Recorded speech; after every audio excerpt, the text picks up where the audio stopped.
Good afternoon, all. My name is David Borden. I'm the governor's appointee from Rhode Island, and I'm also the board chair for this meeting. We've distributed an agenda that includes kind of three major items for discussion and potentially action.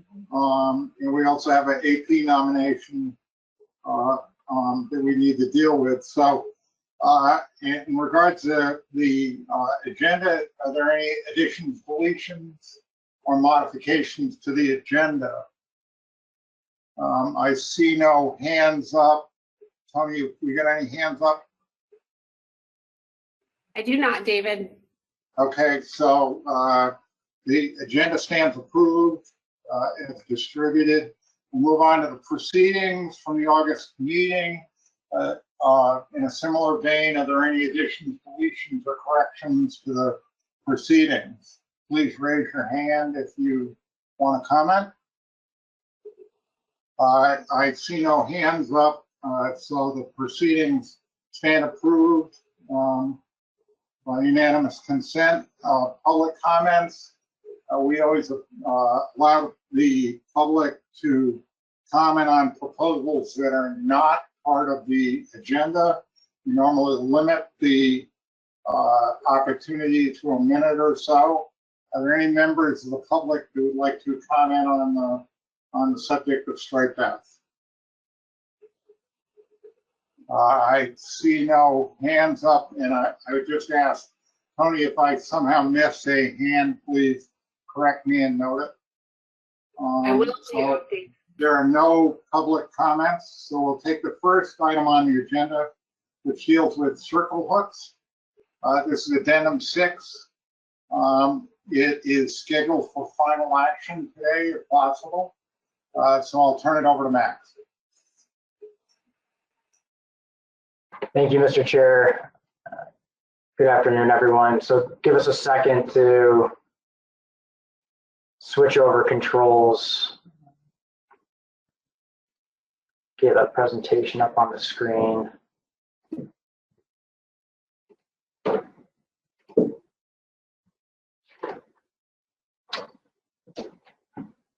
Okay, so the plan review team met in September, early September, to review state implementation plans for addendum 6, the circle hook requirements, and to develop some comment and recommendations for the board to consider today. A report from that PRT meeting was included in your meeting materials. But real quick, just a little bit of background before we get into it. So addendum 6 was approved back in October 2019. That addendum changed commercial and recreational measures across the coast, and also required the mandatory use of circle hooks when fishing with bait to reduce the release mortality rate in recreational striped bass fisheries. In addition to that, although not a requirement, the addendum strongly encourages states to develop public education and outreach materials to garner support and compliance with this requirement, and just to promote the general benefits of circle hooks. And states are required to implement these requirements by January 1st. So back in December of 2019, when implementation plans were due for all the provisions in addendum 6, the TC reviewed those state plans and noted that a number of states were unable to provide sufficient information regarding the circle hook requirements at that time. A lot of states were still going through scoping to craft regulatory language and were unable to provide those types of details back in December. So the TC recommended that states resubmit implementation plans later in the year to allow some time for scoping to play out and some of these regulatory processes to play out a bit. And with that, the board reestablished August 15th as the new deadline for circle hook implementation plans. So that's how we came to today. As far as requirements in the addendum, there is a definition for circle hook a non-offset hook where the point is pointed perpendicularly back towards the shank. And the term non-offset is defined as where the point and barb are in the same plane as the shank, meaning that when the hook is laying on a flat surface, the entire hook and barb also lay flat. Aside from those two definitions, the states have flexibility to specify other details of the regulation to address any specific needs of the state fishery. So for implementation plans, states were asked to include a copy of final or proposed regulatory language. In that language, there should be a definition of circle hook that's comparable to that cited in Addendum 6, as well as an implementation date, no later than January 1. If any exemptions were proposed, the state was asked to include justification, quantitative data if possible to justify that exemption, and also to include a description of any outreach materials that are being developed or have been developed to promote the use of circle hooks. So again, the PRT met in September to review those circle hook plans, and as far as regulatory language, the PRT determined that all state proposals do require anglers to use circle hooks when fishing with bait to target striped bass.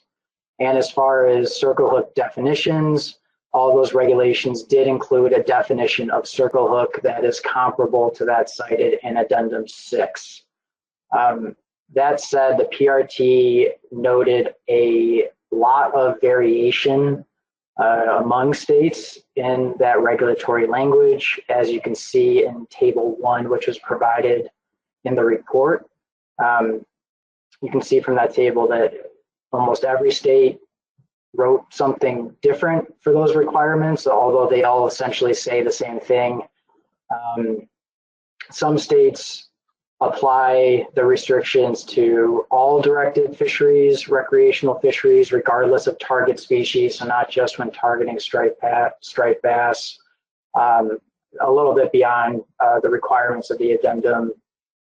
Also noticed a few states are requiring the use of corrodable hooks, and a few PRT members noted that particular requirement may be inadvertently limiting the size of hooks that can be used in the fishery. The note there is that some of these PRT members found through their own scoping processes that not all companies, tackle companies, make corrodable hooks for all hook types and sizes, so there may be some inadvertent limitations in those types of requirements.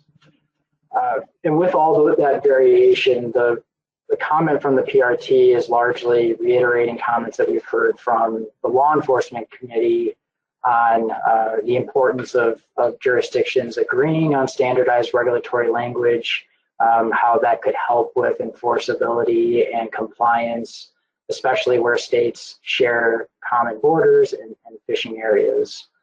So just reiterating some of those concerns that have been raised by the LEC in the past regarding the variation in language between states. As far as exemptions, there were 3 exemptions included in the implementation times at the time, implementation plans at the time the review team met to review them. First is with Maine. So Maine has had circle hook requirements on the books since 2013 when targeting striped bass. There is an exemption there for anglers using rubber or latex tube rigs. There was not much data in the implementation plan to support that, but these regulations have been on the books since 2013. For Massachusetts, those regulations were put in place earlier this year, is my understanding. Couple exemptions here. The first is for anglers aboard for hire vessels. And to justify that exemption, there's data from MRIP data to support that exemption, essentially that less than 2% of the releases in that state are coming from the for-hire vessels, using data from 2016 and 2017. And then the second exemption is for anglers using artificial lures designed to be trolled, cast and retrieved, or vertically jigged with natural bait. The third exemption is from the Potomac River Fisheries Commission. In here, the circle hooks were not required prior to May 1. During the catch and release season, of note, barbless hooks are required during that time of year. That has been the requirement since the late 1990s. But since the implementation plans were submitted, PRFC has proposed to extend mandatory circle hook requirements to the catch and release season, so extending it year round. Implementation there is expected before January 1, so this is no longer considered an exemption from PRFC. I will note that the PRT had a difficult time discussing these exemptions and whether they meet the intent of the provision. As I mentioned earlier, Addendum 6 does provide states flexibility to specify exemptions. However, there's no guidance to determine which exemptions are acceptable and which aren't. There's no definition of flexibility from the addendum or from the board. So unfortunately, the review team could not make a definitive recommendation to the board regarding these proposed exemptions. That aside, the PRT again discussed some of the general challenges with enforcing these circle hook regulations, which the board has been aware of for some time, and the added challenges of inconsistent regulations between states has been raised again by the Law Enforcement Committee and again here by the PRT, particularly within these shared water bodies and between fishing modes within a state. So reiterating those concerns again. The PRT also discussed that while the proportion of effort or releases coming from a sector within a state may be small, that doesn't necessarily make it a small number in terms of numbers of fish. And in the report is an example comparing the for-hire sector releases in Massachusetts to the entire state of Delaware, just for comparison. It's about the same amount of fish. And so, looking at it from that perspective, that raised some other questions among the PRT about intent and how you define flexibility here. The last note is that the PRT saw that not all of these regulations have been gone, through the formal regulatory process. There's potential for changes to happen before their implementation deadline. And so the recommendation here is that if any of these proposed measures do change, that they be resubmitted to the plan review team for review, and that the board have a chance to review those proposals as well. Regarding public education and outreach, again, this is not a direct requirement of Addendum 6. It's a strong recommendation, but the review team was very happy to see that all states have or are developing public education outreach campaigns to garner support and compliance with circle hook measures. Some states are doing more than others, but it was clear that all states have invested time and resources to spread the word about this new requirement, to raise awareness, to shed some light on the benefits of circle hooks and promote best practices in the fishery. Some examples there are developing web content specific to circle hooks or safe fish handling techniques was a common theme. Distributing materials at different trade show events, dockside, at bait and tackle shops, and so on. A lot of email blasting to constituents, providing education materials to law enforcement officers to hand out as pamphlets. We saw partnering with nonprofits. It appears that the American Sport Fishing Association has partnered with a number of states already to help develop state-specific web content and other outreach materials.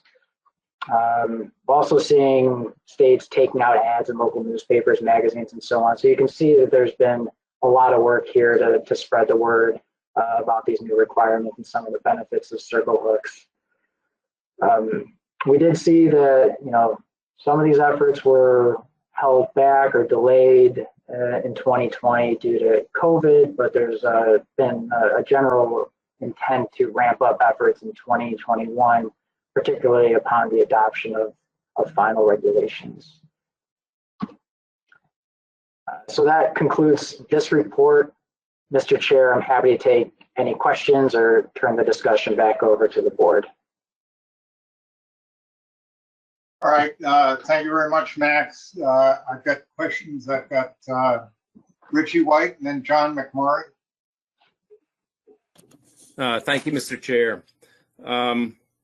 So 2 issues I'd like to discuss. First being the corrodable hook availability. For everything I see in the tackle shops, New Hampshire, Southern Maine, and Northern Mass, it's just the opposite, that the stainless steel hooks are the ones that are limited in sizes and quantity, and the overwhelming amount of hooks available are corrodable. So I don't see that in this part of New England. I don't see that as an issue at all. Second issue is Massachusetts exemption for charter boats. I think this sends the wrong message to the recreational sector. I think it sends the wrong message to the charter boat sector, and it clearly goes against this issue that we're trying to tackle to limit recreational discards. And I think that it sets a precedent for other states to follow. And I don't think it's an acceptable exemption. So I don't know if that would require a motion to not accept that. I'll leave that to you, Mr. Chair, but I'd certainly make that motion if that's applicable. Thank you. Yeah, Richie, I apologize to you. I should have said at the beginning that I'd like to take questions first, and then we'll get into actual statements on the policy and suggestions on how to remedy that. So I apologize for that. I've got John McMurray and then John Clark. Thank you, Mr. Chair. Can you hear me okay? Can you hear me? We hear you, John. Okay, great. So I have a question about the mass exemption also. And I guess I'd like to hear more about the rationale, because I don't really understand why that state wants or why they should get an exemption. And I understand that they account for a small amount of discards, but I guess I'm more curious as to why the charter industry doesn't want to use them.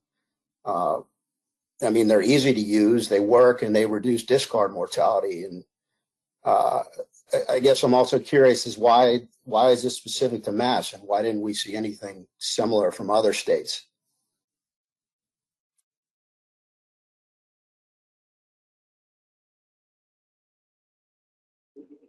Max, have you got a response? Yeah, I mean, I can try to dig out some information from Massachusetts implementation plan, but not to put Massachusetts on the spot. I think that question is best responded to by the state. Does somebody in Massachusetts want to respond to that question? Yes, Mr. Chairman, I'm happy to do it. So we, as you know, we went to public hearing a year ago with this. And we got some pushback from the for hire fleet.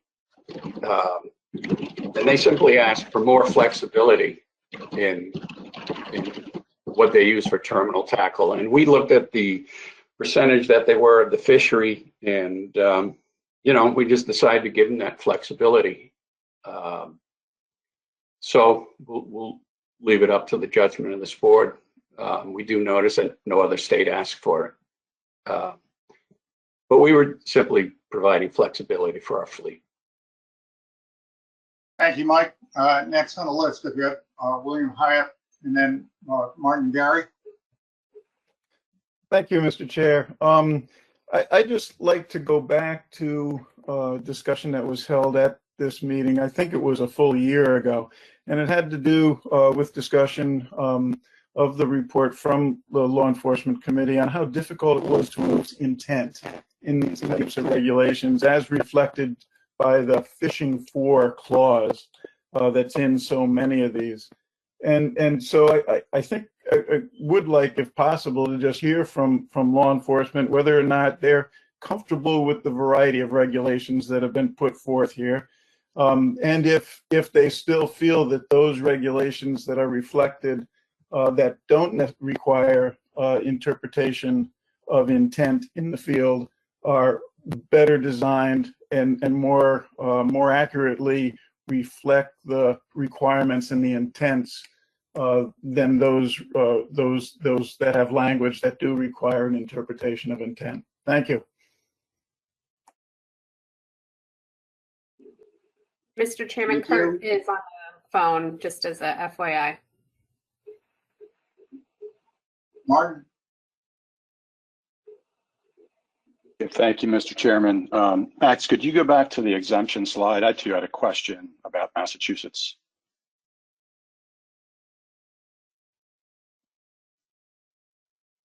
Okay, so two questions, if we could, if it isn't too much, and it really isn't a critique so much as helping me get educated. So Mike, maybe you could answer it if you're comfortable. I was just curious as a follow to the previous inquiry about the exemption for the for hire sector. If they're not using circle hooks, do you know whether they're using J's or are they using trebles, or is it a combination of the two? So that's one.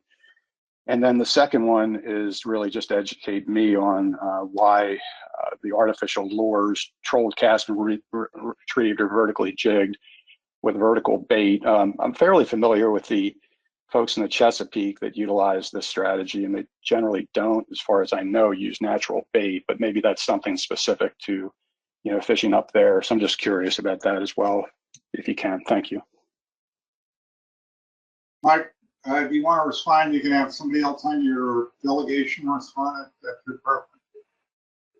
No, I'll go ahead and respond. So I believe they're mostly using J hooks, and you know, they're concerned about losing fish, which it does happen when you have circle hooks. And most of them said as soon as we catch a we'll switch over to circle hooks. So I don't know, their argument wasn't that complicated for us. And for the artificial lures, so this is mainly the tube and worm, which I think, so Maine has the same thing. And I assume other states, I don't know that that's unique to Massachusetts. So the tube and worm, that's always, it doesn't work without putting a worm on it. So it needs to be circled by this, but because it's you know, trolled, you just never ever deep hook with it. It's same as fishing with an artificial. So we thought that should be exempt. We do have, you know, there's some wire lining that goes on, and they'll put a piece of pork rind on it. So technically that's a natural bait. So we just wanted to cover it. I suspect other states have niche little fisheries where people throw pieces of natural bait on to do certain things. So we were just looking to cover the bases on that one. It's really the tube and lure, the tube and worm that we were interested in. All right, thank you, Mike, and thank you, Mr. Chairman. It was really just a curiosity on my behalf. Thank you. David, right, I just wanted to let you know that Kurt Gottschall is on the phone, and he is the LEC rep for striped bass, and I think he would be able to answer Bill Hyatt's question if you wanted to give Kurt the floor. Kurt? Hey, David. So I think that was Bill talking about the intent perspective of fishing. We've spoken on that in the past and made it quite clear that we do not favor circle hooks to this level. We fully support it in the educational component to make it mandatory. We kind of spoke. We're on the opposite side of the final decision, and we are in support of it because we support the program. Whenever you create these situations where you start to create these small exemptions for niche fisheries or whatever, it just completely diminishes the intent of what this plan is all about and the difficulty in enforcing it. If Massachusetts, for example, starts to have these handful of exemptions, I'm sure the folks in Rhode Island and adjoining states are going to want the same exemptions. So it just waters down the whole intent of what I felt or believed the board was trying to get to with their aggressiveness toward making circle hooks mandatory. I think it was pretty clear how they wanted this implemented. You folks wanted this implemented as far as the design, the use, things like that were identified and supported. So I am concerned that some of these proposals and how they may be implemented to the respective states, and then what that does to the officers out in the field trying to enforce them. Thank you, Kurt. I've got Bill Gorham, please, and then William Hyatt. Thank you, Mr. Chair. Has anybody worked with the manufacturers and regional distributors to ensure that these specific hooks are going to be able to be supplied to tackle shops at time that this is to be implemented? And I only bring that up because I know there's regional, and if I'm not mistaken, national shortages of all fishing supplies. I'm a manufacturer myself, and it's really a struggle for us to get hooks, and then tackle shops. They're really having a hard time getting any type of hook, rod reels. I'm just wondering if anybody's reached out to see if this is going to be possible this year.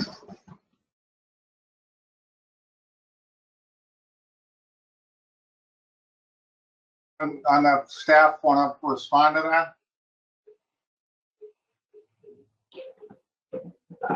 I can give it a shot, Dave. I mean, certainly no commission staff have reached out to tackle shops or those that produce these types of hooks across the coast. I think the expectation is that through the individual state scoping processes or regulatory processes, they would ask these questions. So unless there's any board members that want to weigh in here, I mean, I don't have much to offer from a commission staff perspective.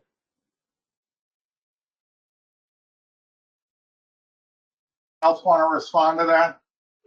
You did raise your hand. I don't see any hands up. All right, so we'll go back. Dave, I have my hand up. David, you have a bunch of hands. There are a bunch of hands, but they've been up for a while. Dave, this is Tom Fody. Tom Fody, Yeah. you're on the list, Tom, but I'll Okay. recognize you now. Yeah, I mean, any tackle store you go in that's a worthwhile tackle store is carrying circle hooks. Circle hooks been used on striped bass for the last 25 years from anybody that's concerned about striped bass. There is no shortage of circle hooks around. And unlike regular J hooks, circle hooks, they're very, I don't even remember seeing any stainless steel because the circle hooks are sharper, and the way the bend is, they basically use it like that. And I'll wait to make a motion or something when this comes up to a vote, but there is no shortage of circle hooks.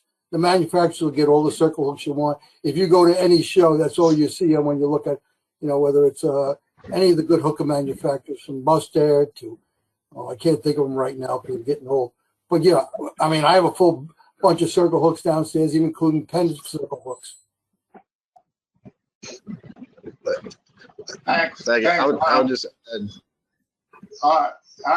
I've also seen on the list, the new hand is Mike Wayne. Mike, do you want to respond to that question? If you want to speak, I'll recognize you later on, but if you want to answer that question for the board, I think that would be helpful. Yes, thank you, Mr. Chairman. Can you hear me okay? Yes. Thanks, Mike Wayne from the American Sport Fishing Association.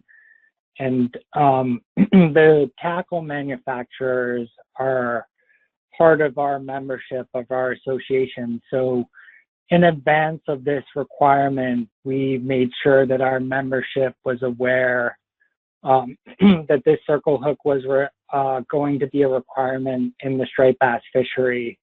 So we did try to give them a heads up. The hook manufacturers specifically, that this fishery was headed towards requiring the use of circle hooks when fishing with bait. And so we did extend that to our membership just to allow them the opportunity to prepare for the higher demand as a result of this regulation. So thanks, Mr. Chairman, for giving me the opportunity to clarify there.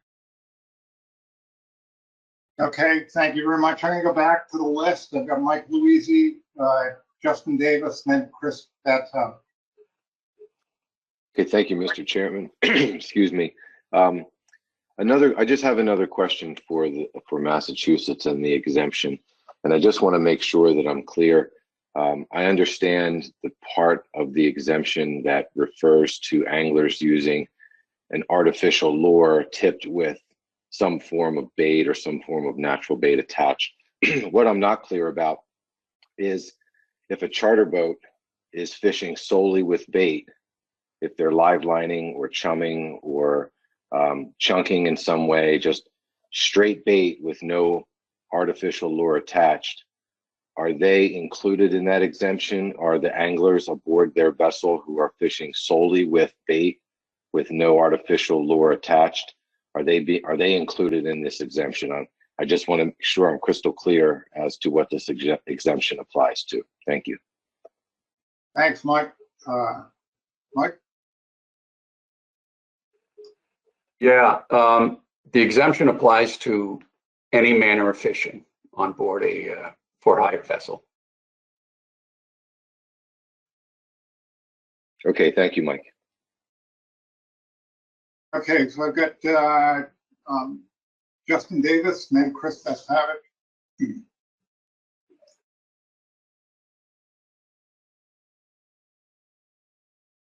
Thank you. Okay, thank you, Mr. Chair. So I have another question for Massachusetts, although before I ask my question, I do just want to point out, if memory serves, I think Massachusetts implemented their circle hook regulation well prior to the mandate that came from Addendum 6. As we started working on the Addendum 6 process and it became apparent what a challenge discard mortality was for this fishery, Massachusetts was proactive and enacted that circle hook regulation very early on. So I would just like to applaud them for that and for their proactive approach to this. My question has to do with the process by which Massachusetts implements regulations. So, the process that all of us use in our various states to get regulations on the books can vary quite a bit. I'm in Connecticut. I'm sometimes very envious of other states who are really nimble and flexible in this regard. In Connecticut, I always tell people it takes somewhere between 6 months and 15 years to get a regulation on the books. So my question for Massachusetts is, if they were to decide to change their existing circle hook regulation, what would be the timeline on that? Is that something they could accomplish relatively quickly in a matter of weeks or months, or is that something that would take much longer? Thanks. Mike Armstrong? Yeah, that would be just a regulation change for us. So we would bring it to public hearing within a couple of months and then bring it to our board. And so we can probably get it done in 3 or 4 months. Thank you, Mike. Dennis, or excuse me, Justin, you finish, or have you got something else? Nope, that was great. Thank you. Okay. We're going to move on. I've got Chris Savage, then Dennis Abbott. Thank you, Mr. Chair. And this question might be more for our law enforcement rep, but based on the law enforcement concerns over targeting and intent, which I know isn't easy to enforce, what we did in North Carolina was we also required fishermen who keep striped bass using natural bait to be using a circle hook at the time to try to combine what maybe to incentivize the use of circle hooks. They think they have a chance of catching a striped bass while out fishing, and because it's very likely that anglers in our state can claim, probably rightfully so, that they were targeting some other species that doesn't where circle hooks aren't needed while catching striped bass. So I didn't know if any of the states had those kinds of discussions, and also would a provision like that from a law enforcement perspective make this easier to enforce? Thanks. Comments on that? Someone on staff or enforcement committee? David, Kirk Blanchard, I can respond to that if need be. Please. That the consensus of the law enforcement committee, that was one of the discussion points that we had in these earlier discussions on circle hooks. And across the board, we had difficulty identifying intent on the use of the hooks. And if we get into situations, and I'll just again use Rhode Island for an example, if I got folks out blue fishing and they're using J hooks and catching striped bass without a long-term surveillance on that vessel and wait for it to leave the area and then intercept, it just takes a lot of time to enforce and to make those types of cases. Very, very difficult for us. So I'm hoping that responds to Chris's point. If I guess if you were to try to implement a regulation to prohibit J hooks, period, I'm not sure how that would play out for other species and other fisheries. Just not to have them on board or not to have them accessible. It gets very complicated. Thank you. Thanks, Kurt. I've got on the list to get Dennis Abbott next, and then Mike Armstrong.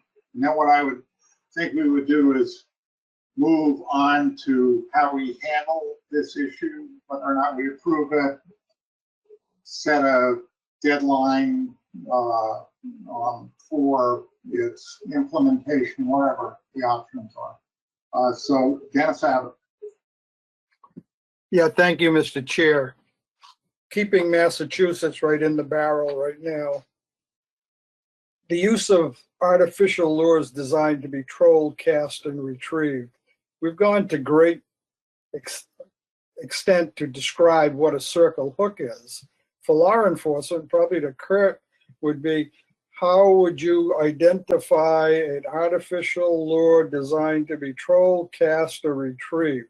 To me, that could be anything from a little spinner to whatever. So it would, from a law enforcement point of view, wouldn't you think this would be a difficult thing to enforce? Kurt, I think that's a question for you. Yes, Mr. Chair.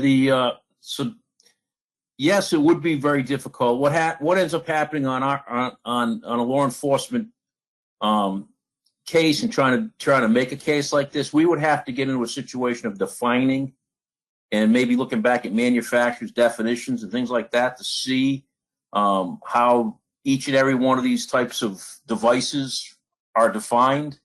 The regulation was very, very clear. Artificial bait, natural bait, artificial bait, and how it was described in the plan. That was enforceable. It was difficult, but it was enforceable. Again, each time we enter into these, intricate type definitions or pieces of equipment and things like that, it gets very, very complicated and waters down and diminishes the plan. Thank you. Thanks, Kurt. Next on the list, I've got Mike Armstrong, and then I'm going to move to how we handle that and ask for comments. Mike? Mr. Chairman, I'm going to defer for a minute or two. Thank you. Okay, earlier on, Richie White got into the issue of opinions. Anyone else have suggestions on how we handle this? It is scheduled for action, but obviously there's a range of alternatives that we can use. So comments on how we handle it. Well, I've got Roy Miller and Tom Foden. Thank you, David. I'm wondering if we could compromise a bit here with regard to Massachusetts. And in other words, could we approve the Circle Hook document, the Addendum 6, with the caveat that Massachusetts, and give Massachusetts an opportunity to change their Circle Hook requirements? I gather that the two exemptions they proposed are not already on the books, so maybe they are, maybe they aren't. But it would be cleaner if they were on the books to have them rescinded and new Circle Hook regulations put in place. So could we approve the document with the caveat that Massachusetts would have a set amount of time to come into compliance with the Circle Hook requirements in the absence of their two proposed exemptions? Staff want to comment on that? Either Max or Tony? Sure. Yeah, Roy, it's really the purview of the board as to how they want to handle these implementation plans. If there are parts of Massachusetts regulations that the board is not comfortable with, I think explicit guidance to Massachusetts as to what you expect would be needed for sure. But if, how the board wants to direct Massachusetts is up to you guys. All right, thanks, Max. I've got Tom Fody, and then I'd like to go back to Roy's suggestion. I'm ready to make a motion that we don't accept exemptions from recreational fishing using bait on must-use circle hooks. I mean, and if I get a second to the motion, I'll basically explain why. Tom, have you got this written out so you could make it so it's clear to everybody what you're proposing? Dave, just give us 1 second. Maya will take back control of the PowerPoint and we'll get a blank slate up on the screen. And Tom, go ahead and make your motion. Motion to not exempt any state from basically not in putting in place the circle hook rules for bait fishing. If I get a second to that, I will clarify some of the concerns. I'll second that. Dennis Abbott. All right, so we have a motion by Tom Fody, seconded by Mr. Abbott. Discussion on the motion. Yeah, I'll go back and explain. When we talk about, I mean, I've been fishing with stripers for 50 or 60 years now, and we know the difference between bait and non-bait. Bucktails, when you tip them with pork rind is a process. It's actually an artificial lure, And the same thing when you use tubes. Yes, in a worm fishery, basically they like to put worms on hook, but that's also a big opportunity to basically gut hook a fish. We are in this process to basically reduce the 52% of the recreational mortality and the 48% of the overall mortality that's caused by hook and release. And we'd be negligent if we did not enforce a rule like this. I mean, this is a long time coming. And I don't understand it because most of the party boats and charter boats that I know of basically adopted this 10 or 15 years ago when we first started promoting. And actually, anybody that fishes circle hooks with using bait and striped bass realized that as a better opportunity of basically catching striped bass and holding on to them, because it basically hooks them in the right place, not in the gut or not in the mouth, but right in the corner of the mouth where it's supposed to be. Matter of fact, if I was really going to do this, and make it easy for law enforcement, I include bluefish. Again, we don't want fish swallowing hooks, so we gut hook them, because if we hook them in the mouth and we release them, we have a better effect. And that's my comment on this. Mr. Abbott, do you want to comment as a seconder? Only to say that keep it simple. When you get into exemptions, you're just looking for trouble, and it's not good for the fishery to allow exemptions in the long run. All right, thank you, Dennis. Next on the list, I have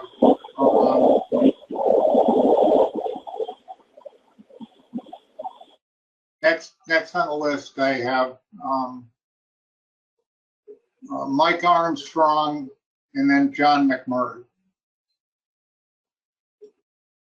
I certainly agree with the sentiment, which is why we put in circle hook mandatory a year of everyone else. But I disagree that an artificial lure, fish like an artificial lure, which has a mouth cap, approach, putting some bait on it to make it more attractive for whatever reason, I don't think. I think we propose in Maine for tube and worm is reasonable.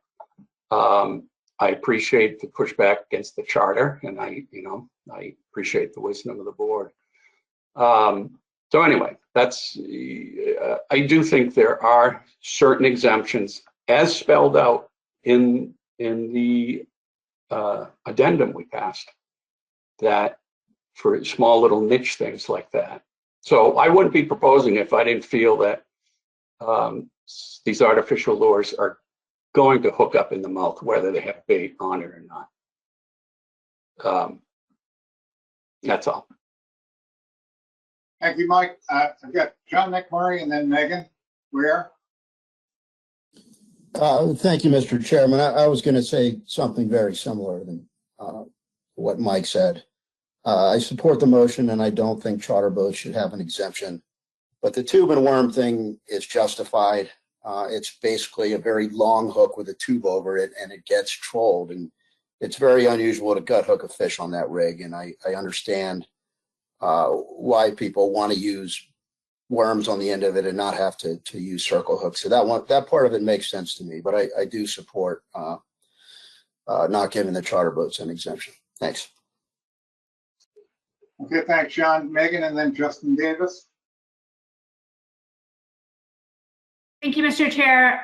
Yeah, I guess the conversation has been interesting. I agree. I'm not comfortable with the Massachusetts charter exemption, but I do believe that the tube rig exemption in Maine, and it sounds like that's what Massachusetts is also trying to get at with their lure exemption. I do think that warrants the exemption. So I'm going to make a motion to substitute, and I'm sorry to do this on the fly, Maya. But I'm going to substitute to approve the state implementation plans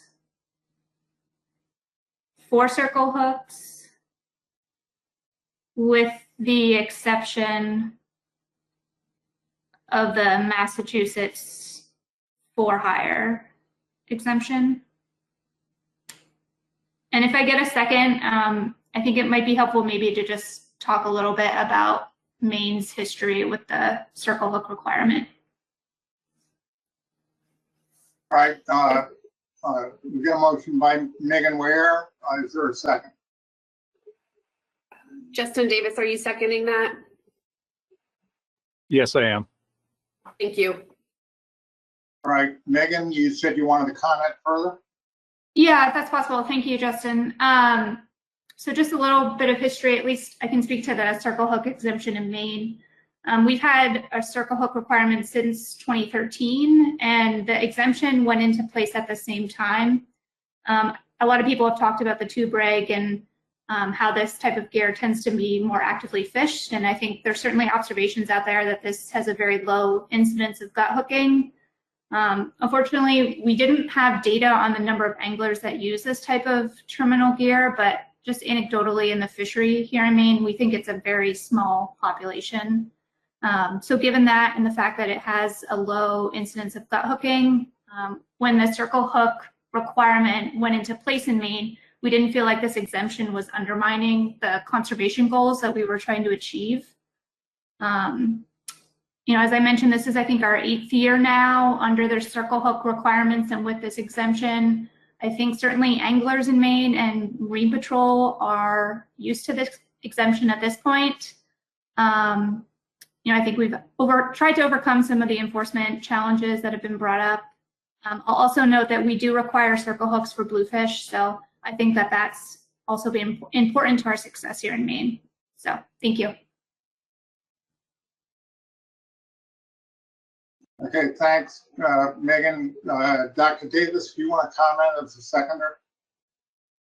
Sure. Thanks, Mr. Chairman. So I prefer the substitute motion to the original motion. I certainly appreciate the intent of the original motion of trying to strive for uniformity across states and the regulations that we're exempting, and to, you know, try to stick to the intent of this mandate of providing as much reduction in discard mortality as possible. I was also not comfortable with the for-hire exemption in Massachusetts, and I think we've had a pretty robust discussion about that, and I won't rehash the reasons why I didn't necessarily feel good about that exemption. However, I personally don't have as much of a problem with the exemptions around use of artificial lures that have sort of bait on the hook or involved in the lure. I've heard from constituents in our state who frequently fish a tube and worm rig, so that's the exemption that's built into Maine's plan. Also, people who fish rigged eels, the way those artificial lures are fished, they don't tend to result in gut hooking the same way a bait fished on the bottom stationary would with a J hook. I'm pretty confident that by allowing an exemption for those types of artificial lures, that we're not significantly undermining the conservation benefit of the circle hook mandate.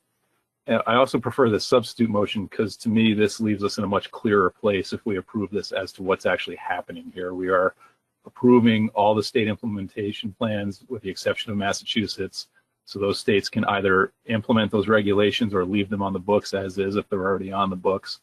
And as I interpret this, we're essentially saying to Massachusetts, you will need to change your existing circle hook regulation to remove the for-hire exemption.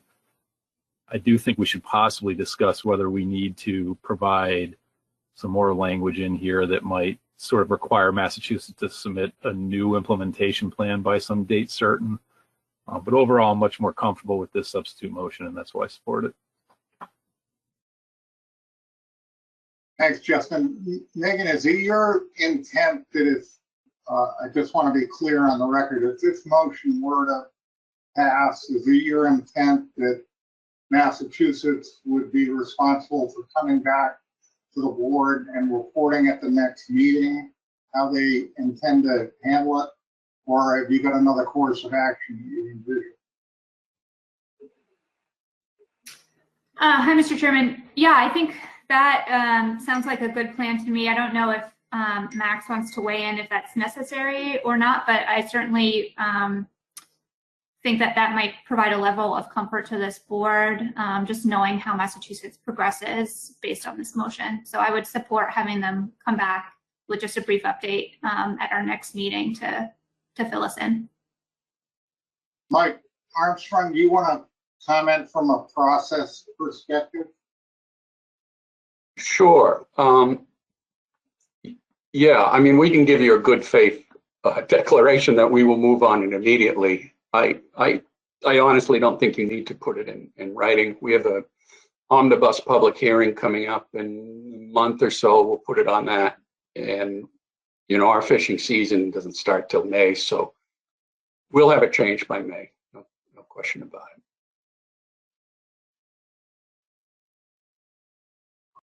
Thank you, Mike. Other questions? Let's see. I've got Martin Gary, Tom Foti, your hands up also.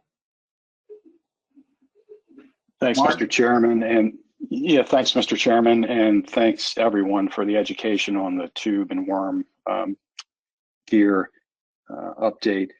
And thanks, John, for your comments. I really appreciate that. I know you're out there a lot and understand what's happening.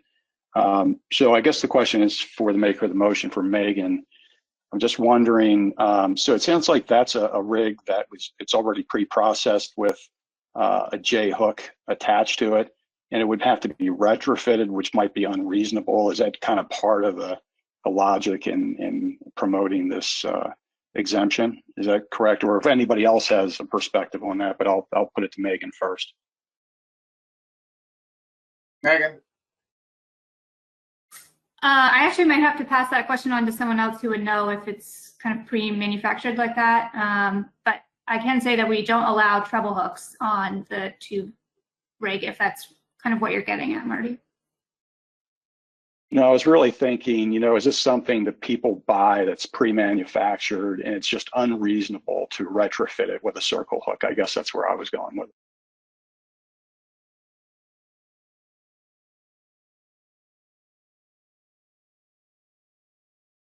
Okay, let's see, on the list,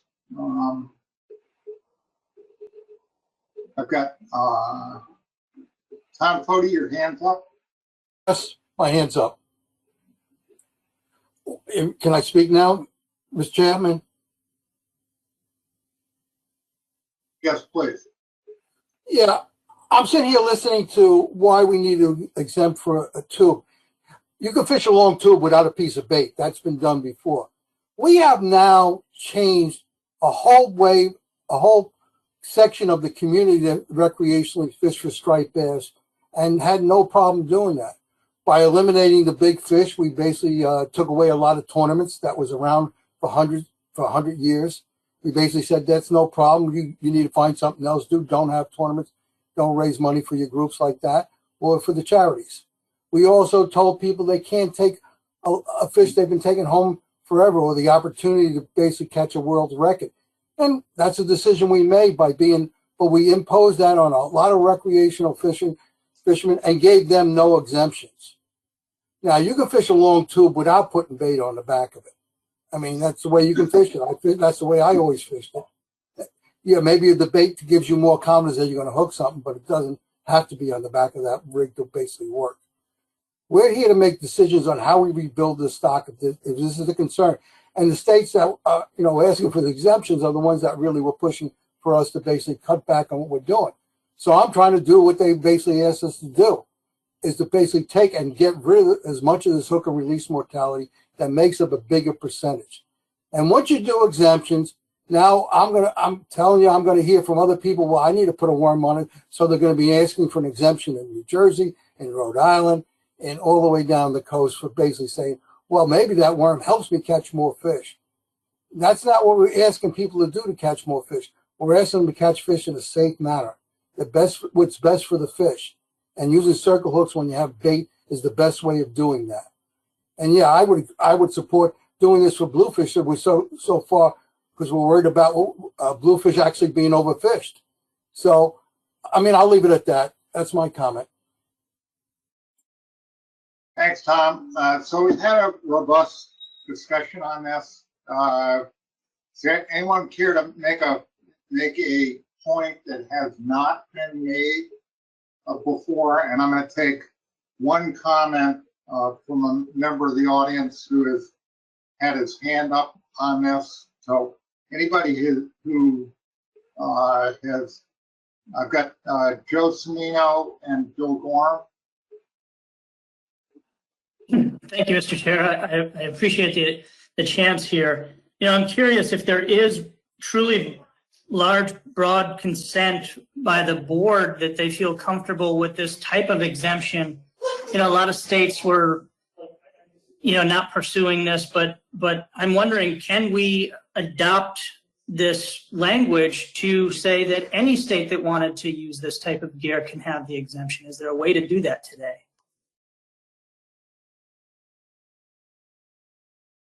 Staff? Max or Tony?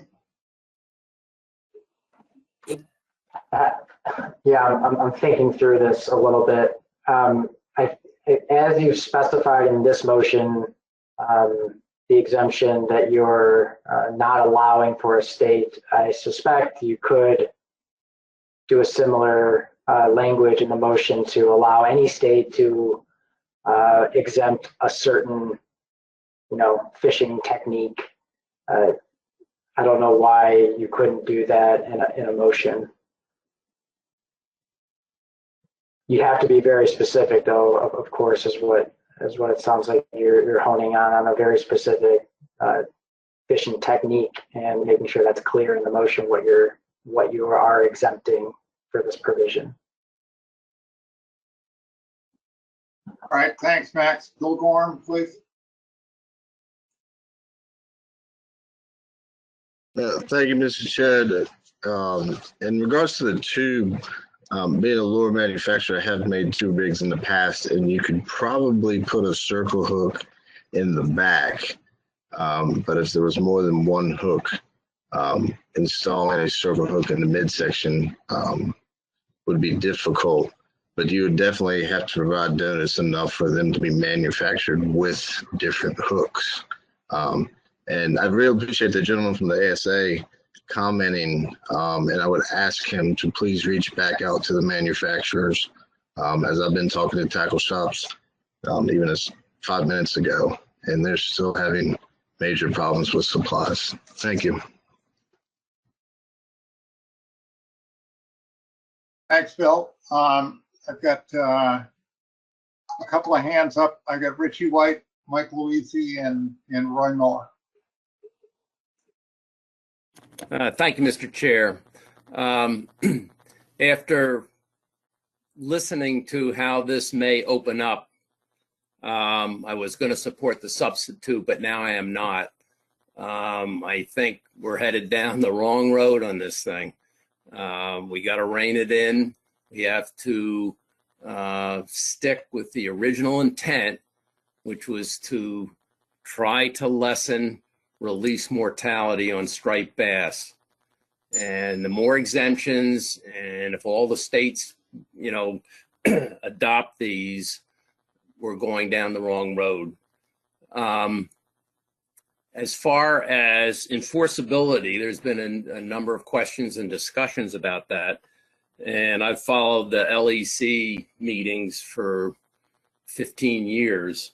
And Kurt, you can correct me if I'm wrong, but over the years I've heard numerous times that regulations that are difficult to enforce, that they feel that compliance by the majority of the public, and they talked in the 90% plus,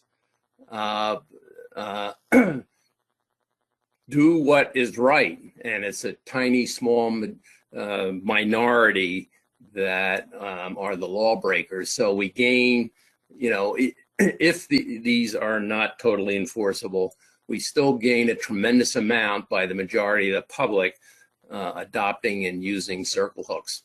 Thank you. Mike Luisi, and then Roy Miller.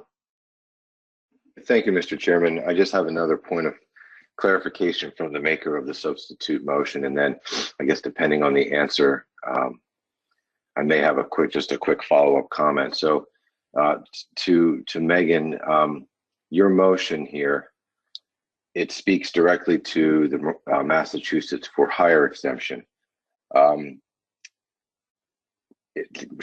Focusing on Massachusetts, would it still allow for artificial lures to be used that are tipped with some form of bait? it would still allow for that provision in the Massachusetts proposal.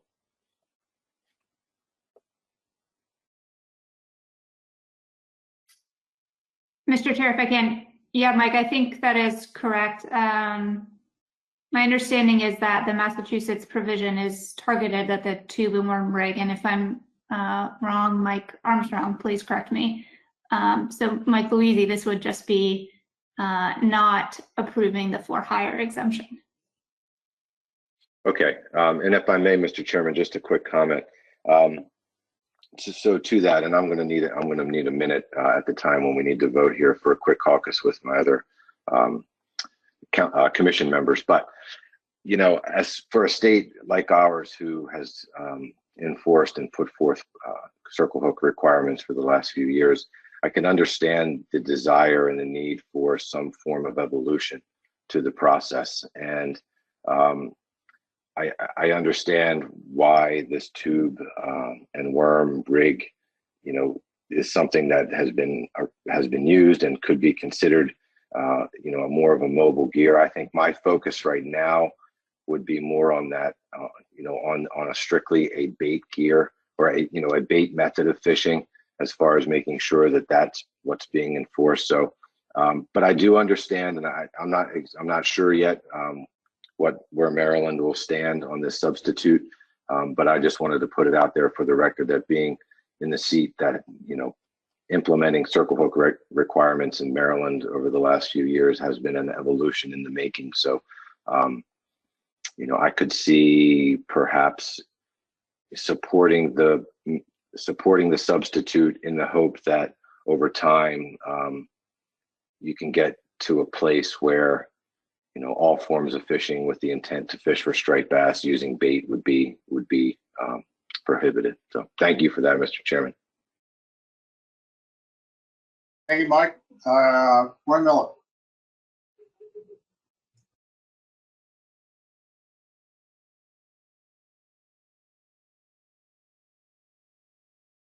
Roy?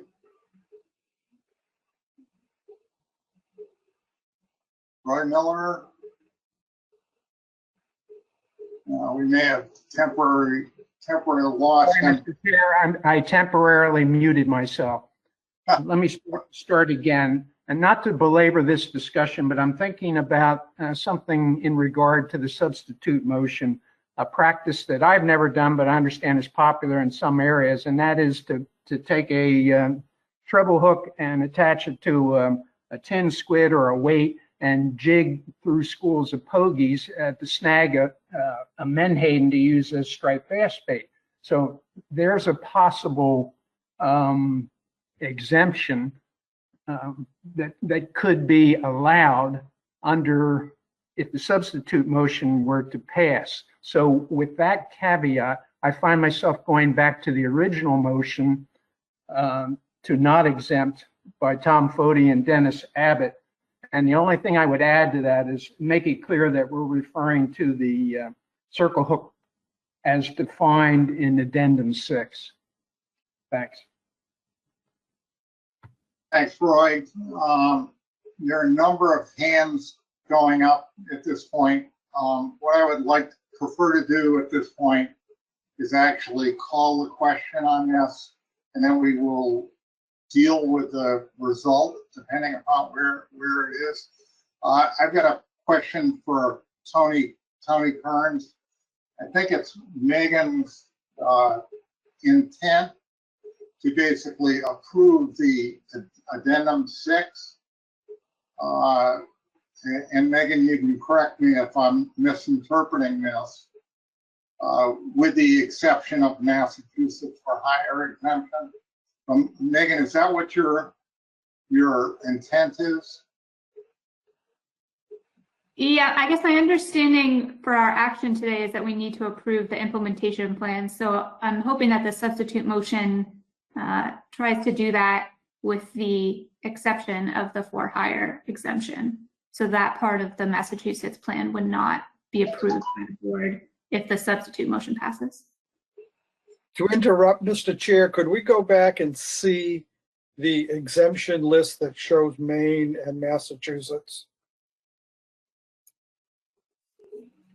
Max? And while Maya's pulling that up, Mr. Chairman, if Megan is comfortable with it, we could say move to approve the addendum 6 state implementation plans, if that makes it clearer for everybody of what's going on. We can certainly do that, if that's okay with Ms. Ware. Yeah, that's a fine perfection. Thank you, Tony. Okay, so could we get that revised perfected motion on the table, please? We will, David. It's just Dennis asked to see this proposed exemption, so we wanted to show that to you all first, real quick, if that's all right. Thank you. Dennis, when you're good, then we'll go back to the motion. Yeah, I just wanted to let everyone understand what they're voting for. Maine obviously has an interest in the rubber and tube rigs. Massachusetts has artificial lures designed to be trolled, and there's two big differences there. So I just wanted everyone to be aware of what they, if they support this motion, what they're going to be supporting. Right, could we go back to the motion, please?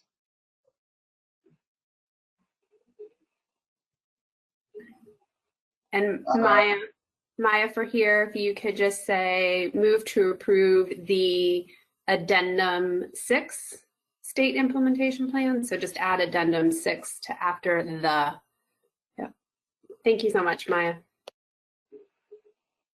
Okay, so as I indicated before, I've had one member of the public who's had his hand up consistently, Patrick Paquette. Patrick, if you'd like to address the board, and then I'm going to call the question. Thank you, Mr. Chairman. Are you able to hear me? Did that work? Yes. Thank you. So thank you. I wanted to, Patrick Paquette, recreational member of the advisory panel and government affairs officer for the Massachusetts Striped Bass Association.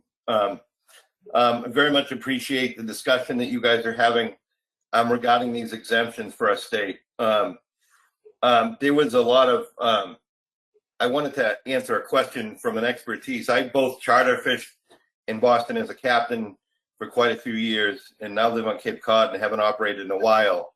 But the use, I'm aware and still have a network, the use of treble hooks in the live bait fishery in Massachusetts in the for-hire fleet still happens. So the Massachusetts Striped Bass Association was against exempting charter boats from the circle hook regulation for the simple fact that we want to reduce mortality across the board, and our charter boat fleet is significant here. So we were opposed to that part of the exemption. Regarding the second discussion you guys have been having about the gear, and you're at the top of what is a massive number of exemptions, etc. Somebody just brought up snag and drop, and good luck when you have that discussion as well. But regarding the tube and worm, the one point that hasn't been brought up is regarding things like tube and worm, etc. Circle hooks are not designed to be trolled. And this is really supposed to be about discard mortality.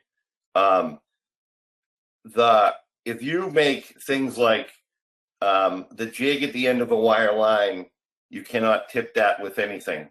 Well, there's plenty of artificial items that are also sold to do that tipping as well, which won't change the actual behavior at all. All you're going to do is force people to use something and hurt a tackle shop. The Gulf Corporation makes an artificial worm that is scented just like a regular worm, and all that does is makes the money go to the Gulf Corporation as opposed to the worm digger in Maine. But that being said, in either case, you're not necessarily going to be gut hooking fish, fishing tube and worms. But if you render some of these different pieces of tackle that are purchased and that there are hundreds of thousands of in each of our states, you're going to be creating an economic input that is not something that I believe that you guys have intended to. So there's an economic impact to the anglers who have tackle boxes and sheds and boats full of some of this gear that really needs to be considered It's not now just changing hooks. And although hooks are expensive, I understand why we're doing it. But there's really no conservation benefit to eliminating the current way that tube and worms are used. Patrick, could you bring it to a close, please? Yes, but I just wanted to make sure that you were thinking about that. But we absolutely in Massachusetts, some of the big organizations supported getting rid of this exemption for our for-hire fleet because we want the conservation benefits to work. Thank you, Patrick. We're going to take a 3-minute pause, and then I'm going to call the question.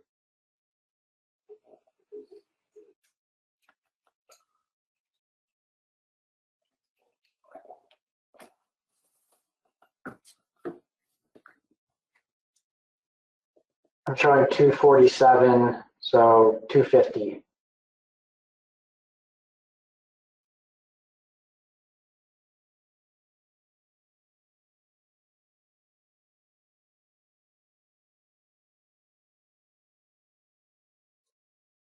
Can we have a roll call vote?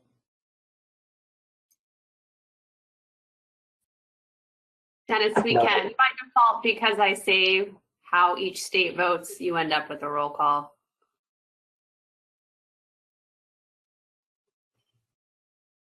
Fine.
Mr. Chair, I'm showing 250. Okay, thanks, Max. So you ready for the question? You object to doing this? All in favor of the motion, and let me read the motion. Motion to substitute to approve Addendum 6 state implementation plans for circle hooks with the exception of Massachusetts for hire. Motion by Megan Ware, seconded by Dr. Davis. Everyone in support of that motion, please raise your hand.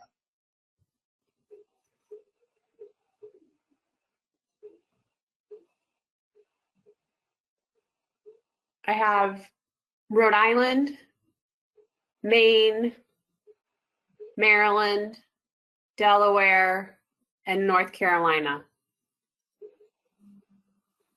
Okay, so how many is that, Tony? Mr. Chairman, this is Mike Luisi. Yeah. I heard in Maryland, I did not have my hand up in support of the substitute. Tony may have misread that. Okay, just as an FYI, Mike, your hand is up right now, just so you're clear on now. It is down. Yeah, it's I put it now. up. I put it up so I could so I could speak up. I'm going to put it down. Okay, sorry about that. All right, All right, so let's go back and do this again so that the record is clear. All of those in favor of the substitute motion, please raise your hand.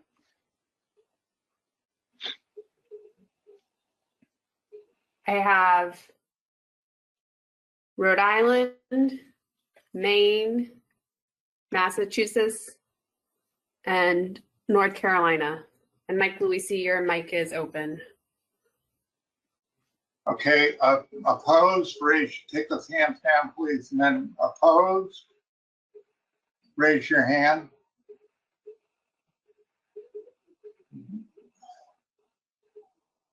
I have District of Columbia, Pennsylvania, New Jersey, Virginia, Massachusetts. Mike, I thought your hand was up before, so, but New Hampshire,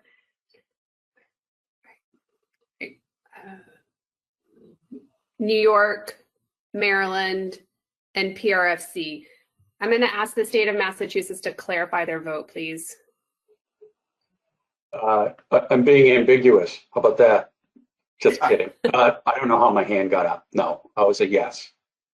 Okay, so Max, please do not include Massachusetts in the no count. The count is? No votes and abstentions, Dave. But, I'm going to put the hands down now for everyone. All right, so any abstentions? For abstentions, I have NOAA Fisheries and U.S. Fish and Wildlife Service. Any null votes? That's 2. Mr. Chairman, if you could just let me get the hands down before you ask for the null votes. If you can ask for the null votes now, that is helpful. Okay. Null votes, please raise your hand. Well, I have one. From Connecticut. Connecticut. So the final vote tally was? I'm sorry, I missed a vote from Delaware. If Delaware could come on the record and tell us how you're voting.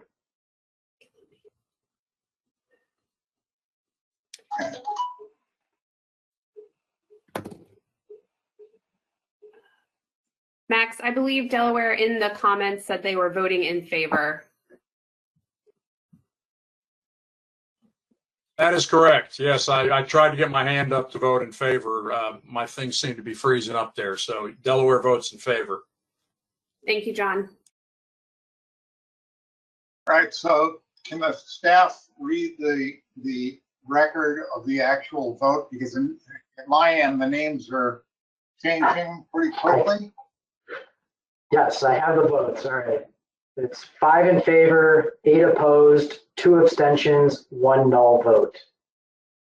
The motion fails. So we're back to the main motion. Any further discussion that hasn't taken place here, something new?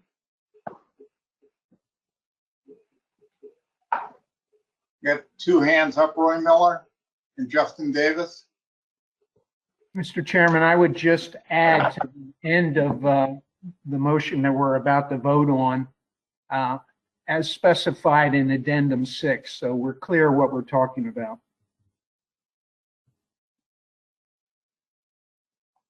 Thanks, Roy.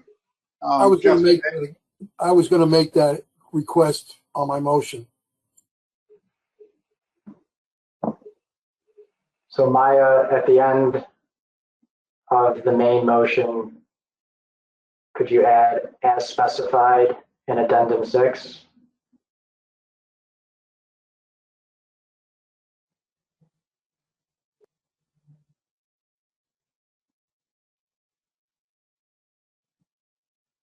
Thank you. Tom, is that reflective of your thinking? Yes, David. Okay, so the maker of the motion has agreed to that perfection. I've got Justin Davis. Thank you, Mr. Chairman. So I just want to be clear on what it would mean if the board passes this motion. As I interpret it, it would mean that all of the implementation plans would be approved, as presented today, would be approved with the exception of the Massachusetts and the Maine implementation plans. And because we're not approving those implementation plans and are stating that no state can have any exemptions for use of circle hooks when bait fishing, that Maine and Massachusetts would be required to either change their existing regulations on the book or change their plans to implement regulations such that those exemptions were no longer on the books, and then would be required to report back to the board at some point in the future to assure the board that they've taken those steps. Is that correct? I guess I would actually direct that to the maker of the motion to see if that's the intent. Fody, is that your intent? Yeah, that is my intent.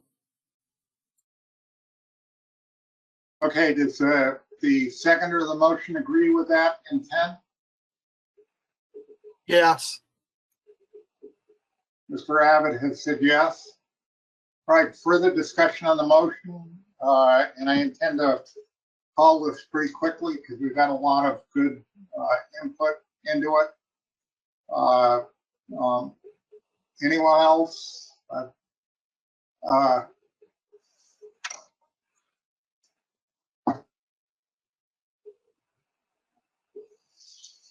Any other commissioners want to speak to this?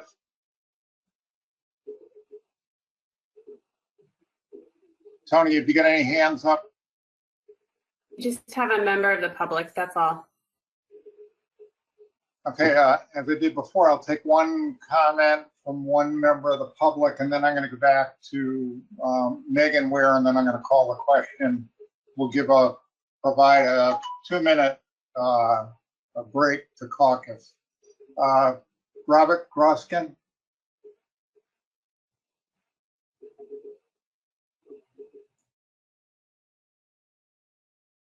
Robert?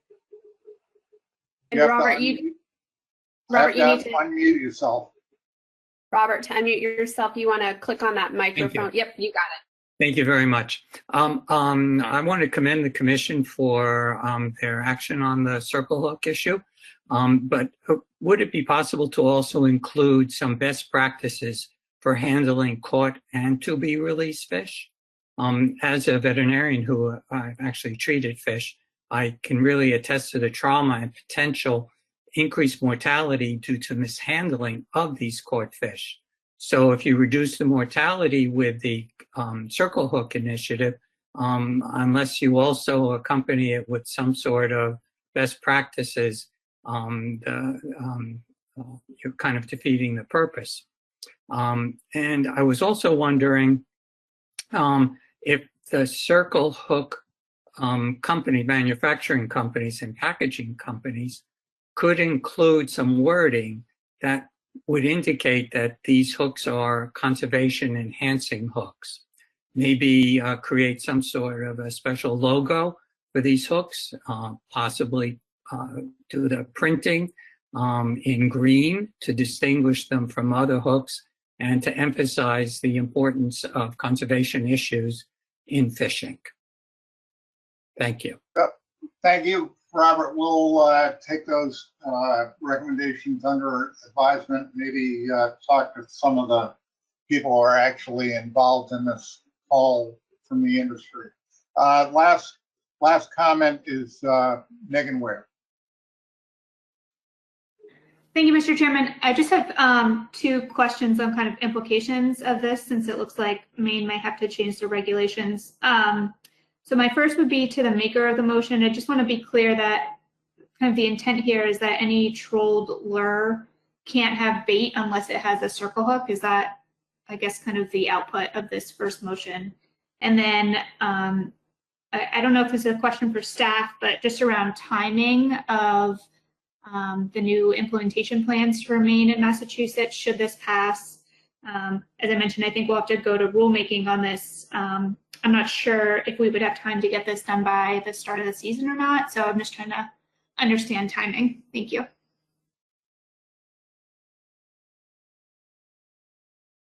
Thank you, Megan. We're going to take a 2-minute break, and then I'm going to come back, and if the staff wants to address any of the issues that have come up, I'll recognize them. Other than that, I'm going to call the question.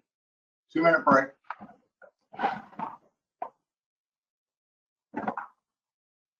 I'm happy to address the staff part of that question, Megan, when we come back from the break. Thank you, Max. It's 3:02 right now. We'll come back at 3:04. Thank you.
Mr. Chair, showing 3:04.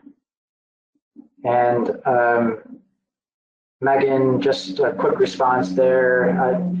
The addendum does have an implementation deadline for January 1. So if Maine is unlikely to hit that deadline, if this motion were to pass and have to go back to the books, I think just giving the board an idea of what a new reasonable deadline would be for Maine would be appropriate, and making sure that the board is okay with that new deadline for Maine.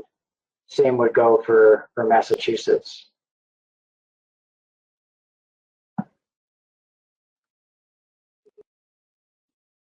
Megan, does that answer your question? Yeah, I mean, I think we'll just have to go back and look at our regulatory schedule and see what we can get done. I think it will be a stretch to get it done by January 1st, but we can provide an update to the board, obviously depending on how all this goes. Thanks, Megan. Okay, so does staff have any perfections to the motion? Changes? David, it's not a perfection, perhaps, maybe it is. I already went over this, and Tom and Dennis did agree that this motion is approving the implementation plans with the exception of the exemptions. And I don't know if we need to put that in a parenthetical, just so it's very clear to everybody what they're voting on. Tony, I have no problem putting that in the motion. Yeah. Good with me also. All right, so that is the intent, and I would ask that intent be reflected in the minutes. Are you ready? Is everyone ready for a vote on this? Not, raise your hand. Okay, so all in favor? You have a hand up from Megan Ware. Excuse me? Megan Ware has her hand up. Megan? I'm so sorry. I just asked a question to the maker of the motion, and I think we were going to get back to it after break about, I just want to clarify that this is saying any troubler can't have bait unless it has a circle hook. And I'm just trying to see if that is the output kind of this main motion.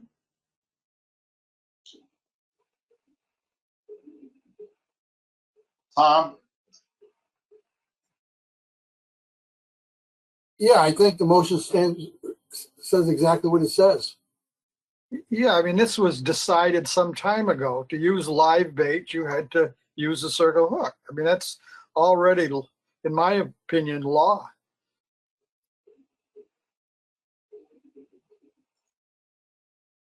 So all those in favor of the motion, please signify by raising your hand.